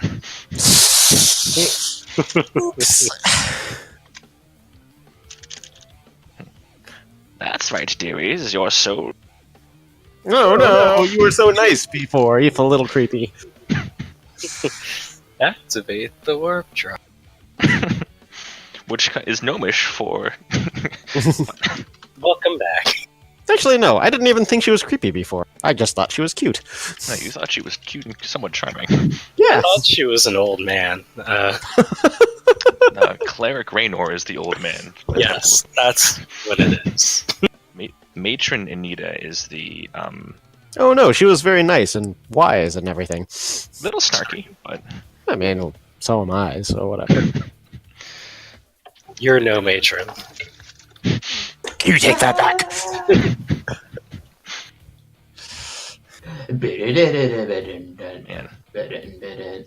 Don't know how I feel about this music playing as we enter this temple, but oh no, this is just the intermittent music.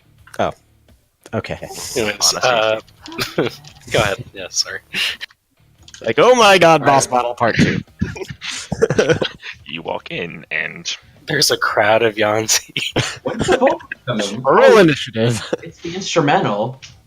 Yeah, I put in the instrumental version. Oh, no, not yet.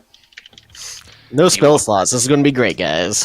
You walk in, and before you see a fiendish entity entirely of bananas. My god, it is. I'm allergic to bananas. My name is Potassianax. Potassinax. Your muscles will no longer cramp because they'll be full of potassium and death.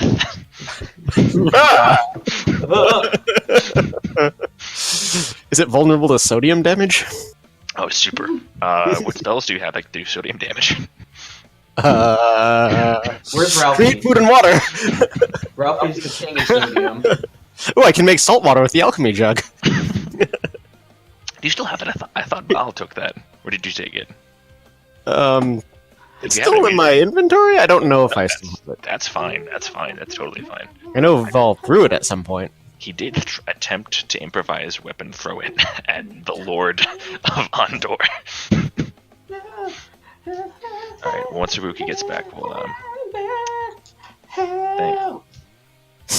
You know, John, there's an actual reason why I put in the instrumental version. So that my voice can be heard. I think you mean the karaoke version? Yeah. Well, shit. It's coming up, Reezy. Yeah, the moaning? Oh, that's not what I was talking about, but yeah, that too. Boom, boom, boom, boom, boom, boom.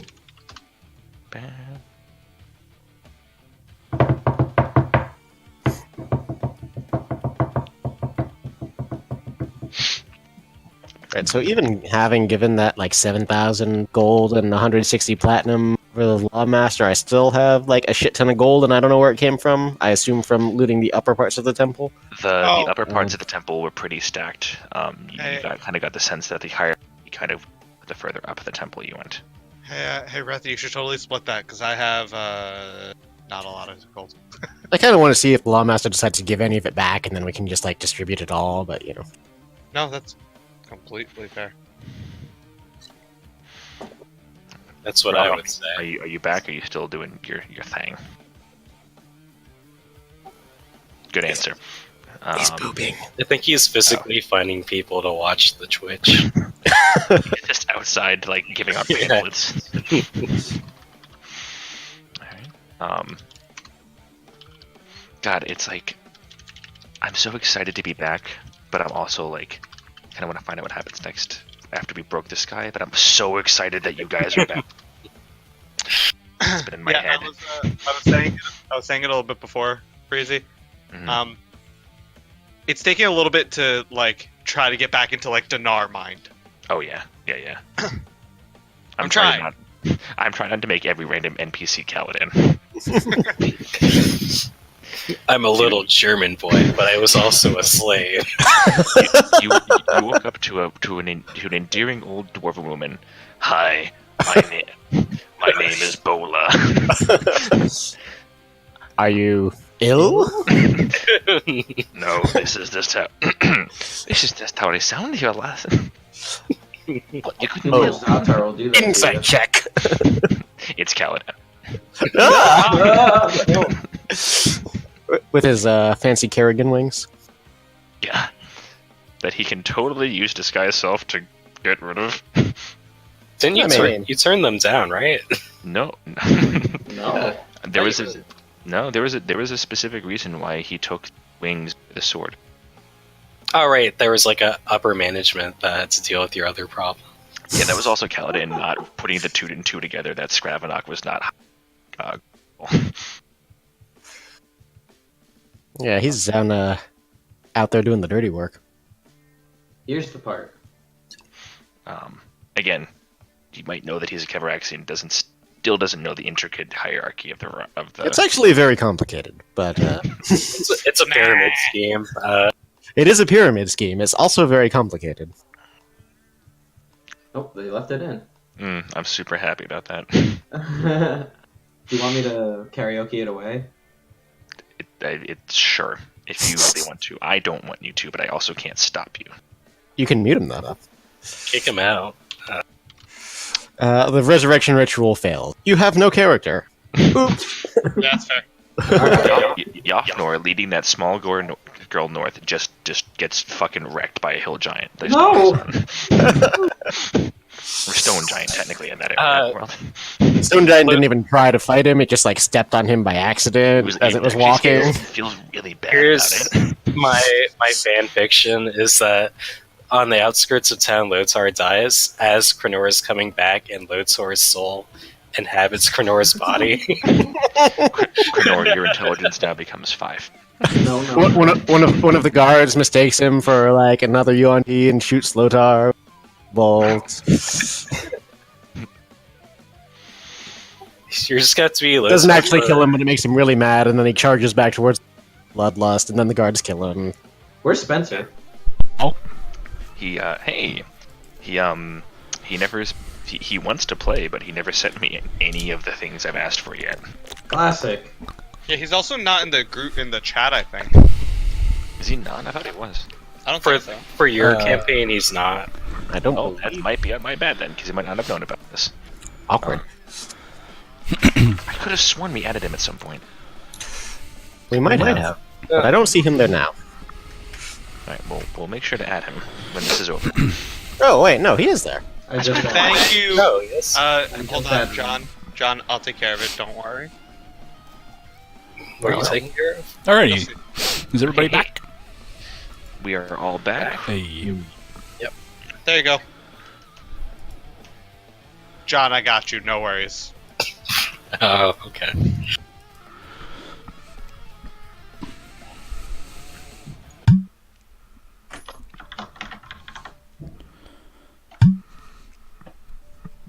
Ooh, getting a little That's- ballsy there. Really hopeful. Why is it not switching?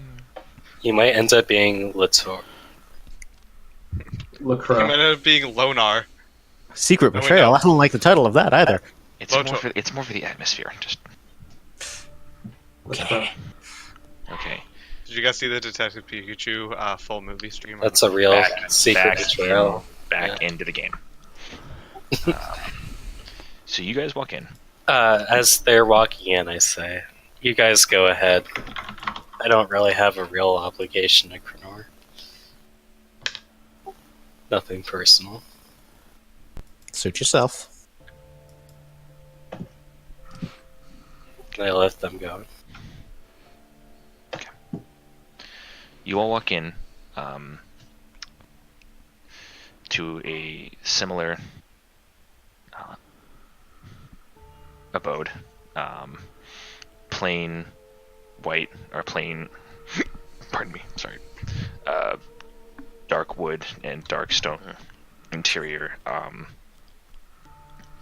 Some seats on the outside, but nothing in the central area. The central pool, however, is there, and within it, through a dull glow from some iridescent source, you do see body of Kranoor, still unmoving and unchanged from the last time you saw it. However, there is no matron in sight. Matron. Hello? The crowd has dispersed. Are you here? You guys wait about a minute or so, and then you hear from beyond the pool. It sounds like a door kind of. And walking out with her hair pristinely up and kept, freshly pressed new robes, or freshly pressed clean robes, I should say, kind of skittering forward you in calm, measured steps.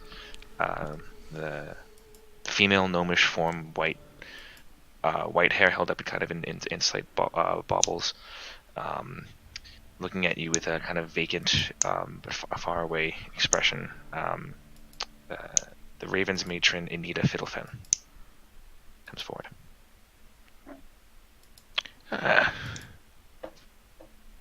Young hero people. Seems you've returned. Shouting has stopped outside, so I'm going to assume good tidings. We've achieved victory. And the master of these creatures lies dead. Good. Good. People will stop bothering me now over silly issues. Pardon me, but was it you who they were squabbling about outside? I don't know. Was there squabbling outside? A bit over certain strangeness that helped defend the city, but it was by no means ungrateful. Seems strange. I've been here the whole time. Is there anyone else who's resides in the temple? Just me. It's my home.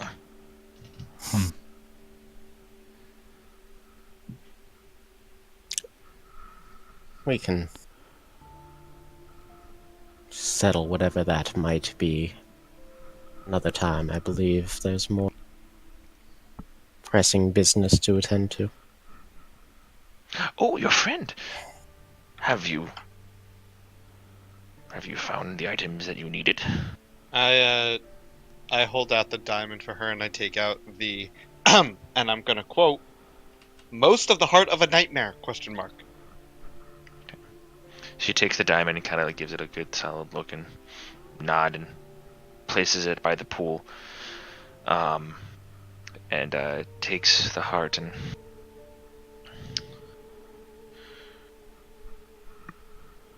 well, it's a good thing you didn't become a surgeon. It will do, but Will this help? And I take out the damaged anathema heart. oh, by the yes. It was a nightmarish creature. Does that help? She kind of blinks a couple times.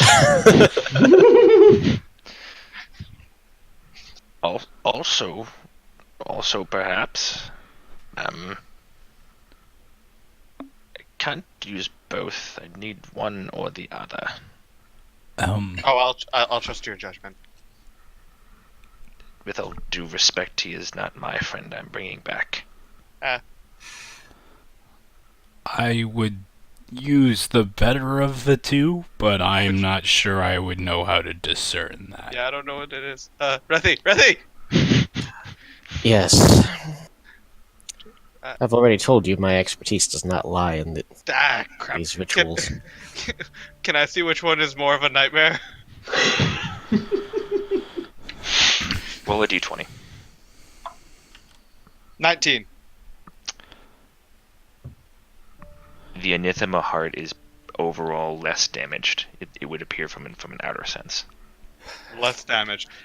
But would I think that it counts as a heart of a nightmare? Do you? I don't know.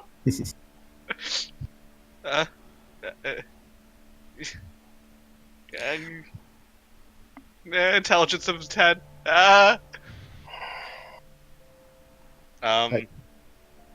Could attempt to repair either of them as well.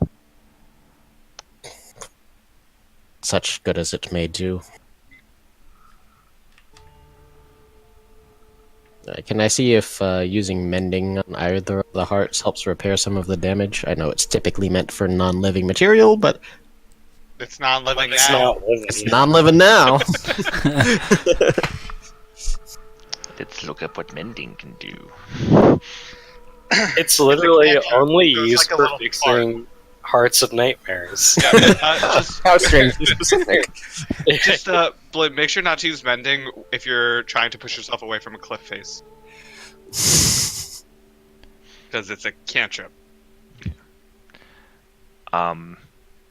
You would know the utility of this spell does not pertain to biological matter. Okay. I also have one charge left of Healing Word. Could I use that to restore one of the hearts to full integrity? It just starts to beat. I'd allow that. Yeah. I'd allow that.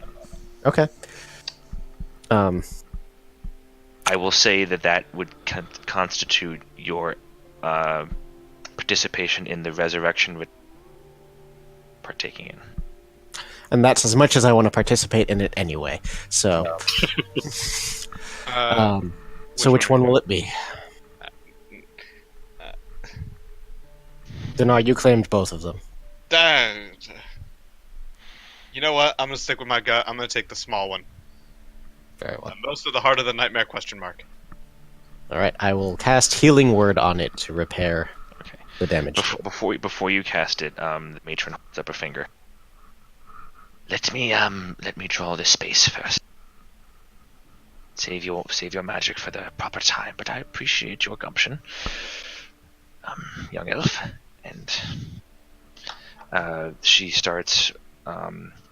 She takes out like a piece of chalk and begins to draw this very incredibly intricate circle around the pool itself.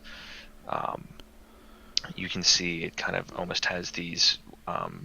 If you looked at it from the top, you see like these intersecting lines that cut across the circle and meet up on the other side, and almost this like beautifully non-spider-like web design.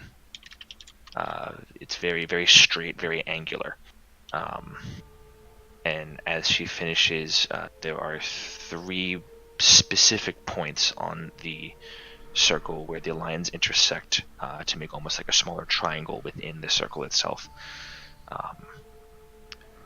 She takes the diamond and she places it very carefully on the head of Kranoor, and then turns to Kirinthenia and says, now, if you would please, I would like you to roll a wisdom check, please. Can I use guidance on that? It is an ability check, so you may. All right, then I will. 18. 15. Okay. You feel the spell take hold, and while there is no convulsion in the heart itself, the pieces that are there seem a bit more viable, and you feel for a moment the great judge, his influence pierce down into you through the veil of the Raven Queen's temple that you're in. And in this specific instance, you feel a connection to him stronger than before. You feel his will push you, invigorating your magic. Get the sense he's okay with what's going on. It's as close to a blessing as you've ever gotten from him. All right. He does not seem to take his powers away from you while doing this. Okay. And the heart now rests above the chest of Kranoor, and as you and the matron take your hands away, the chest begins to the heart begins to burn a blackish purple color. The diamond begins to glow, and one corner, one triangle lights up. The matron, while in between chanting during this, says, "Which other 2 of you to give an offering to tempt your friend? Encourage him here to the land of the living again."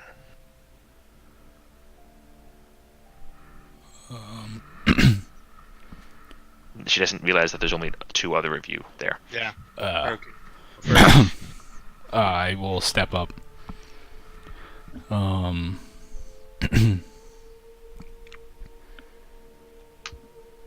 I will pull a silver hair from my head. Is there like an obvious place for me to put this, like in this circle, or is it like? There are amongst the circle there are 2 spaces where the lines that she has drawn line up, such to create these like concentrically placed equilateral triangles. One of them is lit up, and it's the one closest to where Rethanir is standing, and then there are 2 others. Okay, I will go to one of the other open ones. Okay. Then I will pluck a silver or graying hair from my head. And I will say,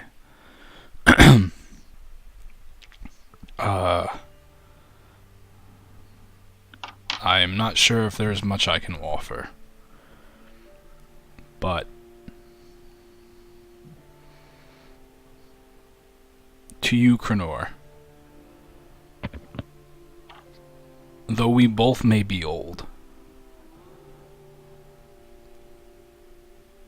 there's still a lot of good that we can do.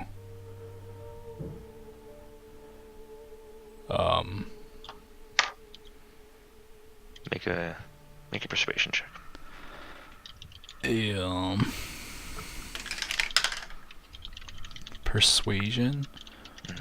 14. 14. Okay. And I will place the silver hair. Okay. You place the silver hair there, and where it just kind of like falls to the ground, lifts back up again, disappears into that purplish black flame, and the second triangle light kind of produces this dull glow. Dndnatur the third. I take out one of my 3 griffin feathers, and I put it down where Haruki did, just at the empty diamond. I put it down next to it, and I'll just I guess I'll go over to Kranoor, if that's what other people have done, and I'll sort of just talk to him, and I'll say something like, Kranoor, I didn't know you for long, but it seems like you had a purpose to be with us. You wanted to bring the light to the world. You wanted to let life be warm. And I can understand that. I had to make the same choice. And based on what just happened, I'm telling you, it's worth it to try to give it one more shot. And I'll step back. Okay. Make a straight charisma check. Fuck. 9. You say these words with conviction, and as you step back, you see the griffin feather kind of fall in a similar fashion to Haruki's hair, but when it hits the ground, nothing happens. It just stays there. Okay. For the next hour, as the matron continues her chanting, you can see sweat beginning to pour down the sides of her her face. Her eyes, you notice, before were kind of like this, like starry blue, like the pale-eyed expression. You see begin to glow with like a silvery blue intensity. And the more she keeps chanting, the more and more those eyes start to glow and glow, almost like these metallic orbs are appearing where her eyes would be. You feel her voice get deeper and resonate, and you almost feel like her presence is pushing you away from her. You can swear, you're not entirely sure, Rethanir is or Dinar doesn't notice this, Rethany and Haruki, because you guys have enough passive perception. You swear that her shadow almost extends for a moment to grow these large draconic wings. But and then it's gone in a flash, and you're unable to tell if it had truly happened or not. At the end of the hour,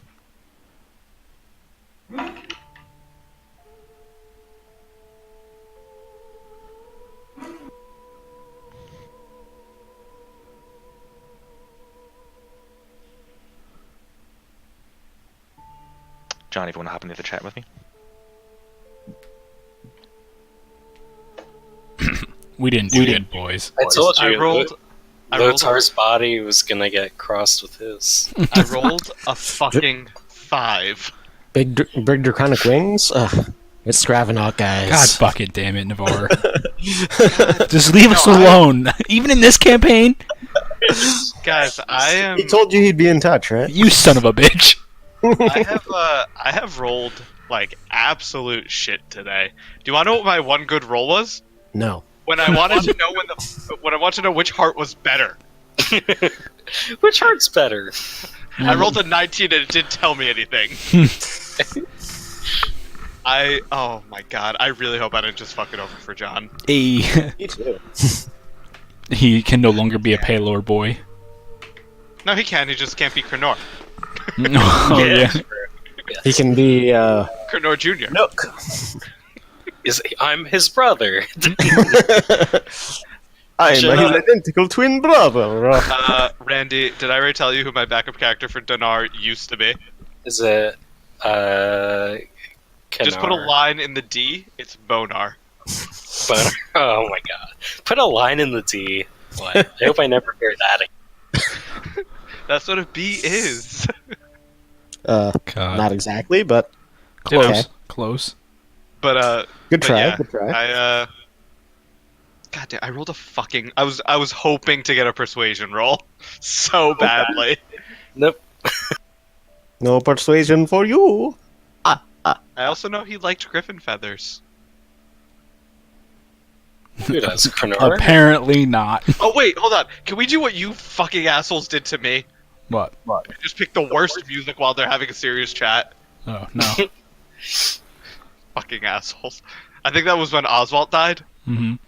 You guys were playing like Nickelback. Look at this photograph! Wait, do you guys not remember that? Vaguely. I probably remember wasn't it. there. I mean, how many times has Oswald died? Once. Oh, Only kind of. awkward. Look, Ralphie. He's been dropped from a big height multiple times. He's only died once. Hey, same. And that Well, was people apologized. and that was when a dragon tail smashed him. I'm Upside sorry. the head. Are we trying to go? Oh, upside the head? Who lost theirs? Oh Oops. yeah, I forgot you died. Exactly. It was only to like a space tank's like slicer beam weapon. It's no big deal. You know what my favorite part about that situation was? Oswald was That feeble-minded and he didn't lose any body part. True. Imagine coming back from feeble-minded and be like, where did my arm go?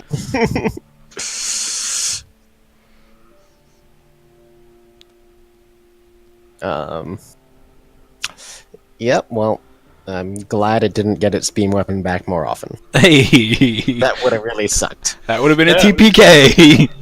Real bad. And then you lose your other arm. Damn it, Phyrexis Bay, where are you when I need you? Out of curiosity, would the key have let us control it? It would have let you try. Well, that sounds like Good thing you dropped it in a pile of rubble instead. Wait, did we Yeah. not get it back? I mean, you retrieved it after the fight was Yeah. done. Oh, awkward. But Malik really ruined things for everyone, didn't I didn't do shit. I had my head cut off. he? Yeah, you lost your head, man. Oh, You do yeah, that I in mean, battle. you're right. Oh yeah, there are all these spicy mechanics built. It's like someone was wearing that could like try to assert control over it. Oops. Awkward. I'm really curious about what this glaive does, though. If this is another curse weapon that Dinar is just gonna attune to. It makes people roll a dexterity saving throw. If they fail by a certain amount, you just chop their head off. Whoa, Here's I what wanna- I think. You No, throw Blinn, that's only on a natural 20. you throw the necklace at someone and the glaive follows it. Oh does my god, anyone else- imagine. It's kind of like Thor's hammer, except a lot more awkward. Yeah, it's, So, it's like, hey, I bought you this necklace. And then fucking glaive through the wall. Oh my god, where'd that come from? do you know what this weapon actually is? Hold on, let me find it. Oh, does it have to be a sword? I hope not. It's a Vorpal weapon. It's the glaive. Yeah, it's a Vorpal laser. A glaive? That's actually what the necklace does. It's a laser that comes out of the necklace. And makes a laser glaive. Laser glaive. A Vorpal weapon. When you attack a creature that has at least one head, and you roll 20 on the attack roll, you cut off one of the creature's heads. Wait, what? That's real? That Yeah, sounds it's a Vorpal like sword. it Oh. would have been really great for the boss. Yeah, shit. Yeah, just roll 6 natural 20s, Randy. As one does. You all stand there, kind of in of this magnanimous display of magic intensity that the matron is putting on. Her voice echoes and re-echoes and reverberates deeper and deeper and deeper, and finally, at the end of this hour, there is this brilliant crescendo of sound. She finishes almost the sound of 1,000 violin strings snapping all at once.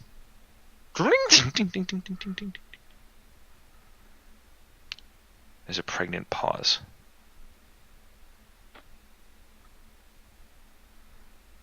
You all look towards your small, still moving companion.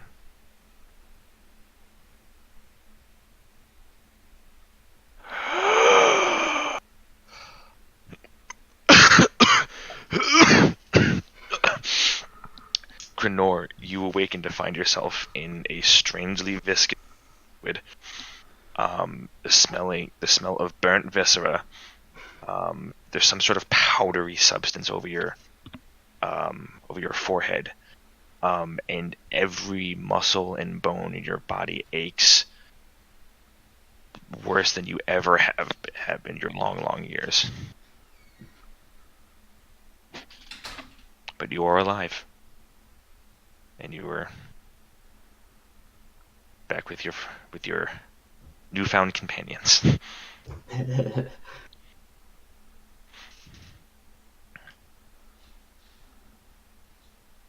I run over and hug. Oh wait, is he still in the pool? He's still in the pool. I run over and hug him. I'm So, deaf, so I don't hear this coming, and I'm just suddenly attacked by a fucking dragonborn. I was... Oh my god. You. Where? Don't know, where am I? You definitely can't hear me.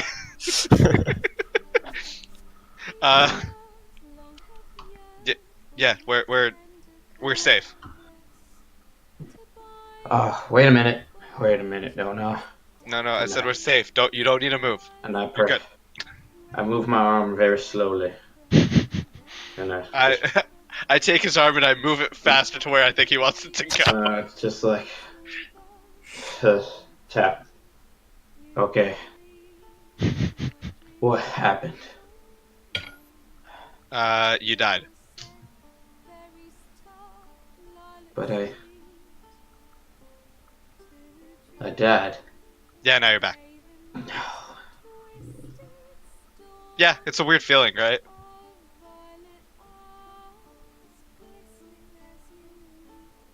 I saw him. I saw him. The guy who killed you? I saw Pelor himself. Oh. Rathi, I think he's crazy. It is not so strange that a loyal servant of a deity would see that deity upon his passing. Oh, you meant when you died. Oh, yeah, that makes sense now. He gave me the choice back. He let me decide, pass on or not. What'd you decide? Don't know. Don't know. Please just carry me out of this. I put him back on my shoulder like he did when he was a Dragonborn. And I'll carry him out of the liquid that I have no deep how deep it is. It's like maybe ankle deep for you. Oh, okay. I thought it was a lot deeper than that. Welcome back. Yeah, it's a.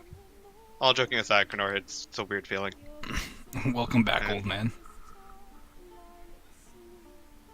Oh boy. Kranoor, if you need to talk about it, I'm here. I'm looking. We're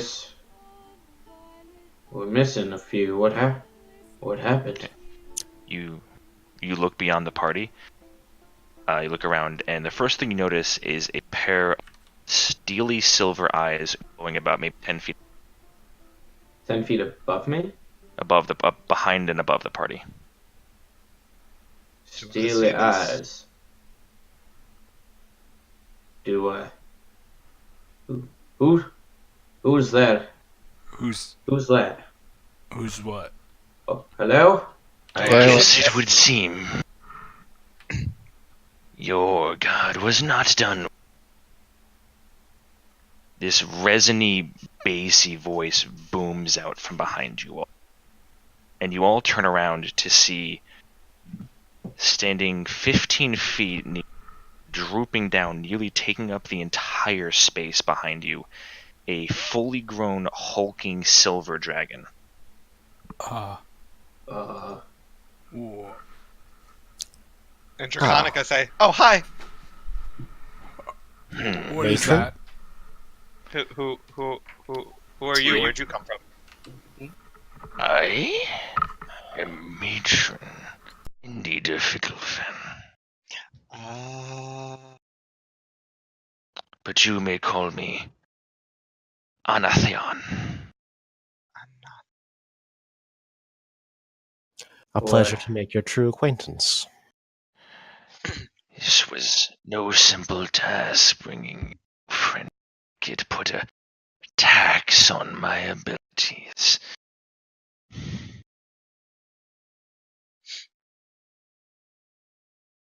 We very much appreciate it. Hmm. Is there anything that we can do to help you? Repay you? Child, what do you know of dragons in the Raven? Absolutely nothing. Can I make a check? Sure. Because I'm proficient in religion. Make a religion check. So am I, but I know absolutely nothing. 18. Okay. There is no specific proliferation or affiliation between dragons and Raven Queen. Kranoor looks very confused and tired. Should I know And- something? You spoke the true words. There is no connection. So ask yourself how, of my stature, could find themselves indebted in such a relationship. You have done more than enough. You have freed this city from whatever malice held its choke, to the point where even I could not stand by and watch as it fell. But now I have shown an uncharacteristic large amount of trust after you appreciate if that trust could be kept. Of course. Although I imagine that there must be lingering questions outside as to where all the ice came from. If that was not you? It was me.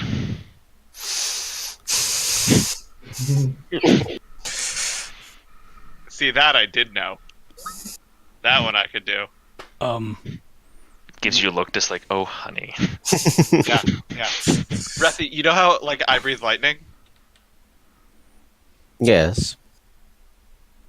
Silver Dragon. Yes, I know. Okay. And by the way, Dinar is super proud of himself for knowing this. Just so we're clear. By the way, it's still like you can't really make out her shape. Really, all that it's talking to you are these like two silvery points in space and the vague-ish outline of some draconic form. It's like the voice is kind, but the atmosphere is very unsettling. Oh, so I don't even see silver. I mean, you see like there's a glint, but Okay. Yeah, Haruki, what's up?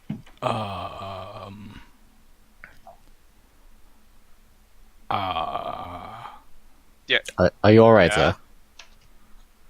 there? Did you get hurt? Did you die? Have you not encountered a dragon before?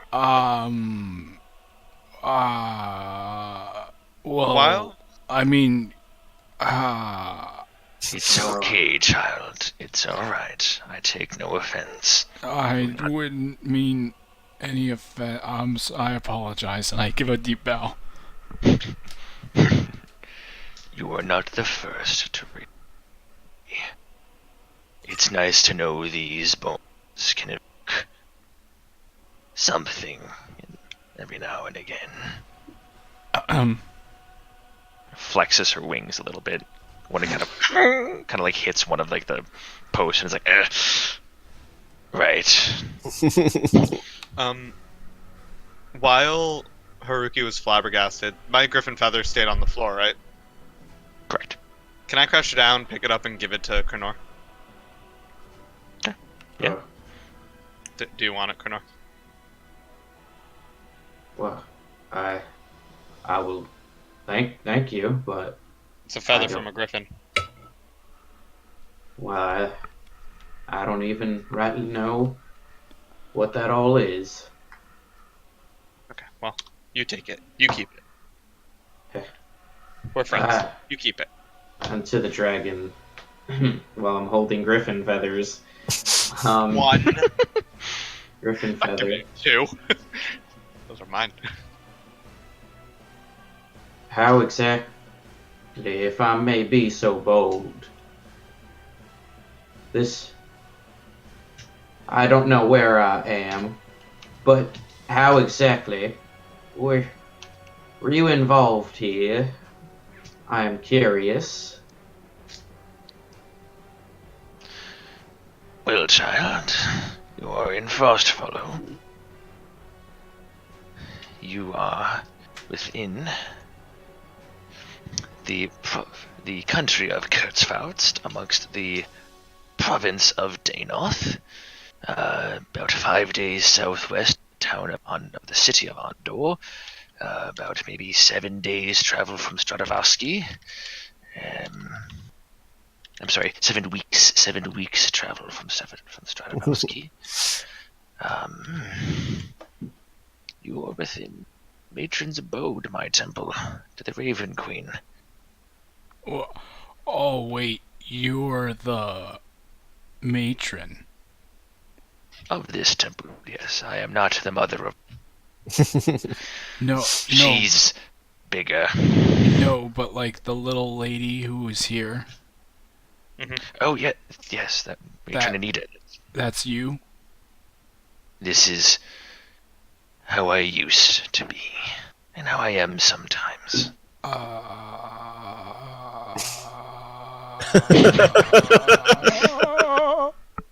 This is kind of like where she like tries to like a cat like lift her face. I just kind of lean over to Haruki and just not particularly like quietly, just saying his the most ancient and powerful dragons are known to be able to take on humanoid form, should they so desire.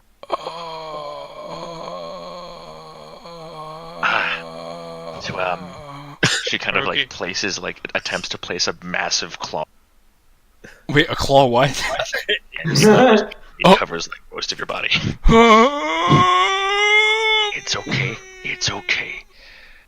That is true. Our most ancient brethren have that ability.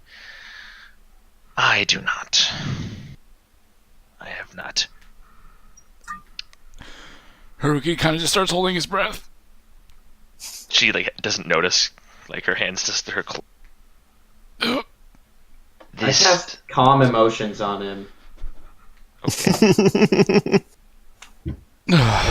13 DC if you want to fucking try.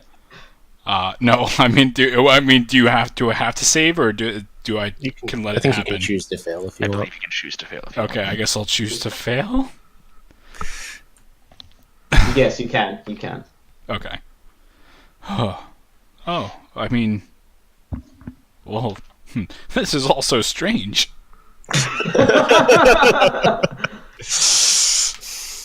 I'd like to touch myself and cast Cure Wounds as well. So just so you know, by the way, you were at 1 hit point. You now are whatever you are. You are at a -4 to all d20 rolls. So attack rolls, saving throws, and ability checks. Super exhaustion. For each long rest that you take, you lose a -1. Yep. She effectively used the 7th level spell Resurrection on you. Yep.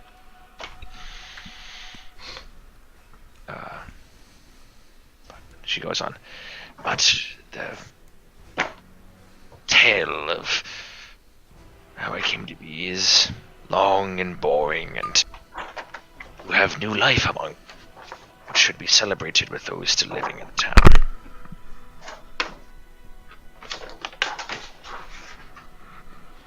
Well, celebration with the living was never much my strong suit, but there are many dead to tend to. Don't hold yourself too gross, young elf. Your judge, I believe, just gave his blessing to allow you to bring life to the... I would reflect on that. The critter is laughing weakly. Did you hear that, Rethy? Your god brought me back.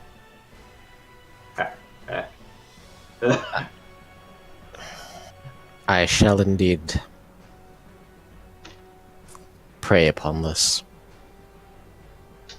I'm sorry, I don't mean to interrupt, but before, I mean, I couldn't really think too straight. Oh, you're still there. I'm sorry. She moved. No, I mean, no, it was fine. You weren't hurting me or anything, but it was kind of intimidating. Did the big dragon lady want us to do anything or no? You Told mean you to anathema? Celebrate not being dead. Oh no, okay. I mean, I don't have sake, so we can't really do that, but I can make more tea. Oh, please. Tea would be lovely. Yes, actually. indeed. Should we? Can we go back and go to sleep? Please? So, to the bar? Please. Let's go to the bar. I want to know everything. And don't skimp on details. You know how I feel about them. Oh, we are in for a long chat tomorrow morning, Kranoor. I can tell you all about seeing my lord. It That was I would be. incredible. Very curious to hear more about. Was she a woman? Hey, lord. I think you've earned yourself a drink, young man. Go, Wait. leave me be, please. I need to rest. Calm has faded. Turns Turns to you, Rethanir. If you could please. Kind of start shepherding everybody out. Blessings of the Queen, Raven Queen among you all. You hear this resiny, bassish, draconic voice that hit your ears as the doors close. Right before we walk out, I'm just gonna turn around and say, thank you very much again If you ever need anything, don't hesitate to contact us. She I know. kind of gives you a bow and says in the head, you can kind of see the head nod. Yeah. And you hear in Draconic, I may do that. What was your name again, young And in- Shelding? And in Draconic, I'll say, Dinar. Dinar. I'll remember the name. And I will see you around. buddy. And then I'll turn and walk out. And Kranoor just did not understand any of that. I think. Neither did I.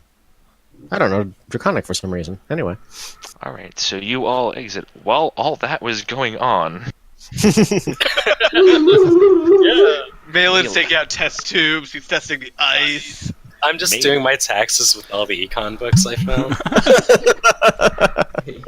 He's making a deal with the devil. Again, a different devil though. There's a different devil now. It's the IRS. That's your Randy. fiendish patron. Malin, Wait, what is this music? Oof. you are now alone. I am. I head towards the temple of Melora. Yes. Good note taking. Yes. All right. You get, and as you saw from afar before, the door is slightly, it's kind of bent off its hinges. You walk through. I walk inside.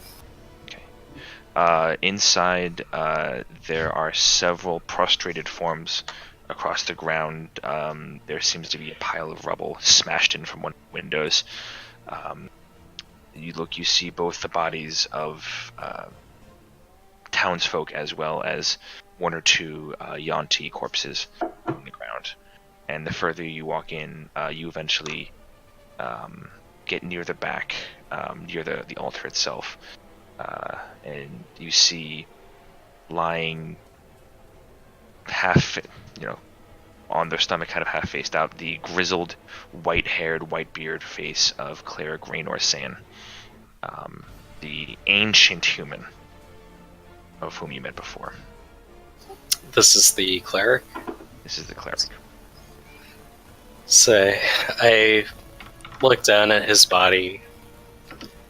I say, whatever it is I'm about to do, it can't be good, but just know that the cause is just. And I pull out my dagger and I carve the symbol into his back. Okay. All right. Do you carve it into the flesh, into the clothing? Into his flesh. Into his flesh. Okay. So you kind of move some of the robes around, and you can see there already is like a rather nasty gash head wound that goes down the side of his temple, kind of dislocating his jaw a little bit. Probably what did him in. And you sit there, and you carve the symbol in, and you wait for some sort of response, some sort of affirmation. Nothing. The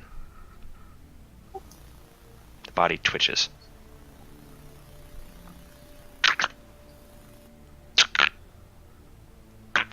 The jaw snaps back into place. All of a sudden, shooting up as if two meat hooks had been driven, pulling up to the ground, kind of a vacant expression of abject horror upon this old man's face. No oxygen left in the lungs, so no sound coming out, but the face just open. You see the blood from the one side just begin to drip fresh anew from the head wound as the eyes themselves dart around, bloodshot and bulging. No focus, just it's like pure animalistic terror. until all of a sudden, with almost like a dull thud, they freeze. Stare at you. The corpse smiles. The mouth stretches open, and you hear the tendons snapping in the jaw. It continues to force itself unnaturally wide and long as it continues to kind of open up. And you feel an intensely blast of air come shooting out from the mouth.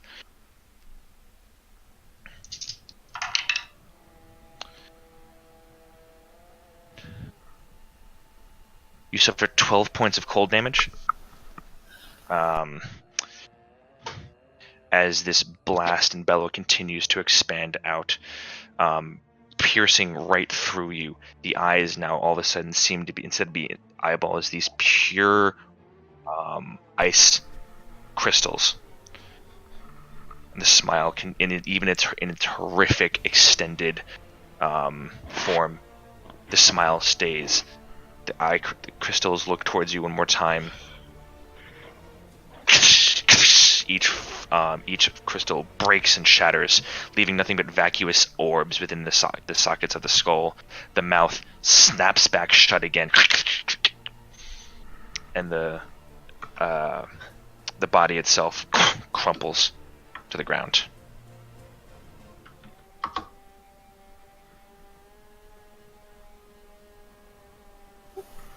Huh. And so the body just crumples, and that's it? The body just crumples to the ground. There's this wafting kind of like haze of ice condensation that kind of floats up, and it almost just looks like nothing snatches it away. I breathe it in. Before you do, it gets snatched into nothingness. Really, just quick. Okay. Yeah. Just think to myself, I'm not really sure what I did, but it's probably worth it. Okay. And then I hit. And So then that took about maybe 5 minutes. So I sit there for approximately the hour it would have taken for the ritual. Kranoor's ritual. You have no idea how long that ritual would have taken. Oh, okay.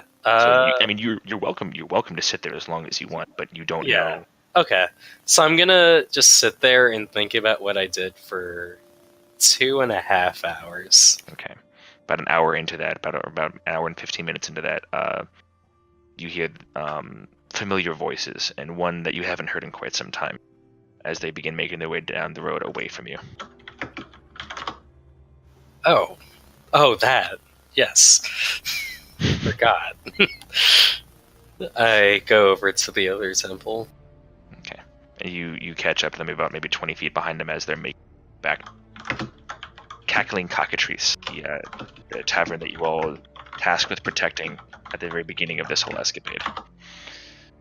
There you find Elvira, the halfling, the human innkeeper is alive, and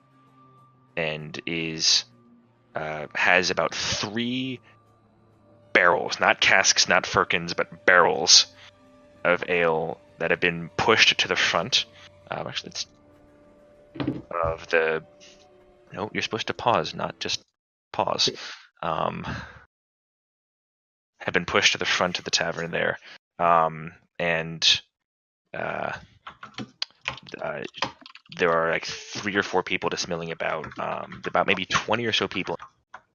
But there's about 3 or 4 people just kind of standing by the barrels themselves, just filling mug after mug after mug and passing them out. There's like a young couple that pushes their way past you as they come in, just kind of in like giddy revelry for being alive after a night of abject hell. The air of celebration has begun to take throughout the town. or throughout the inn, I should say. Let's get that going real quick. And you all you walk in feeling a complex mix of emotions from trepidation, fear, hope,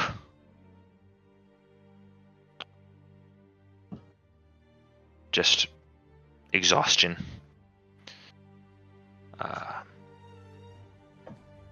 And you sit there and you, for a second, watching these people that,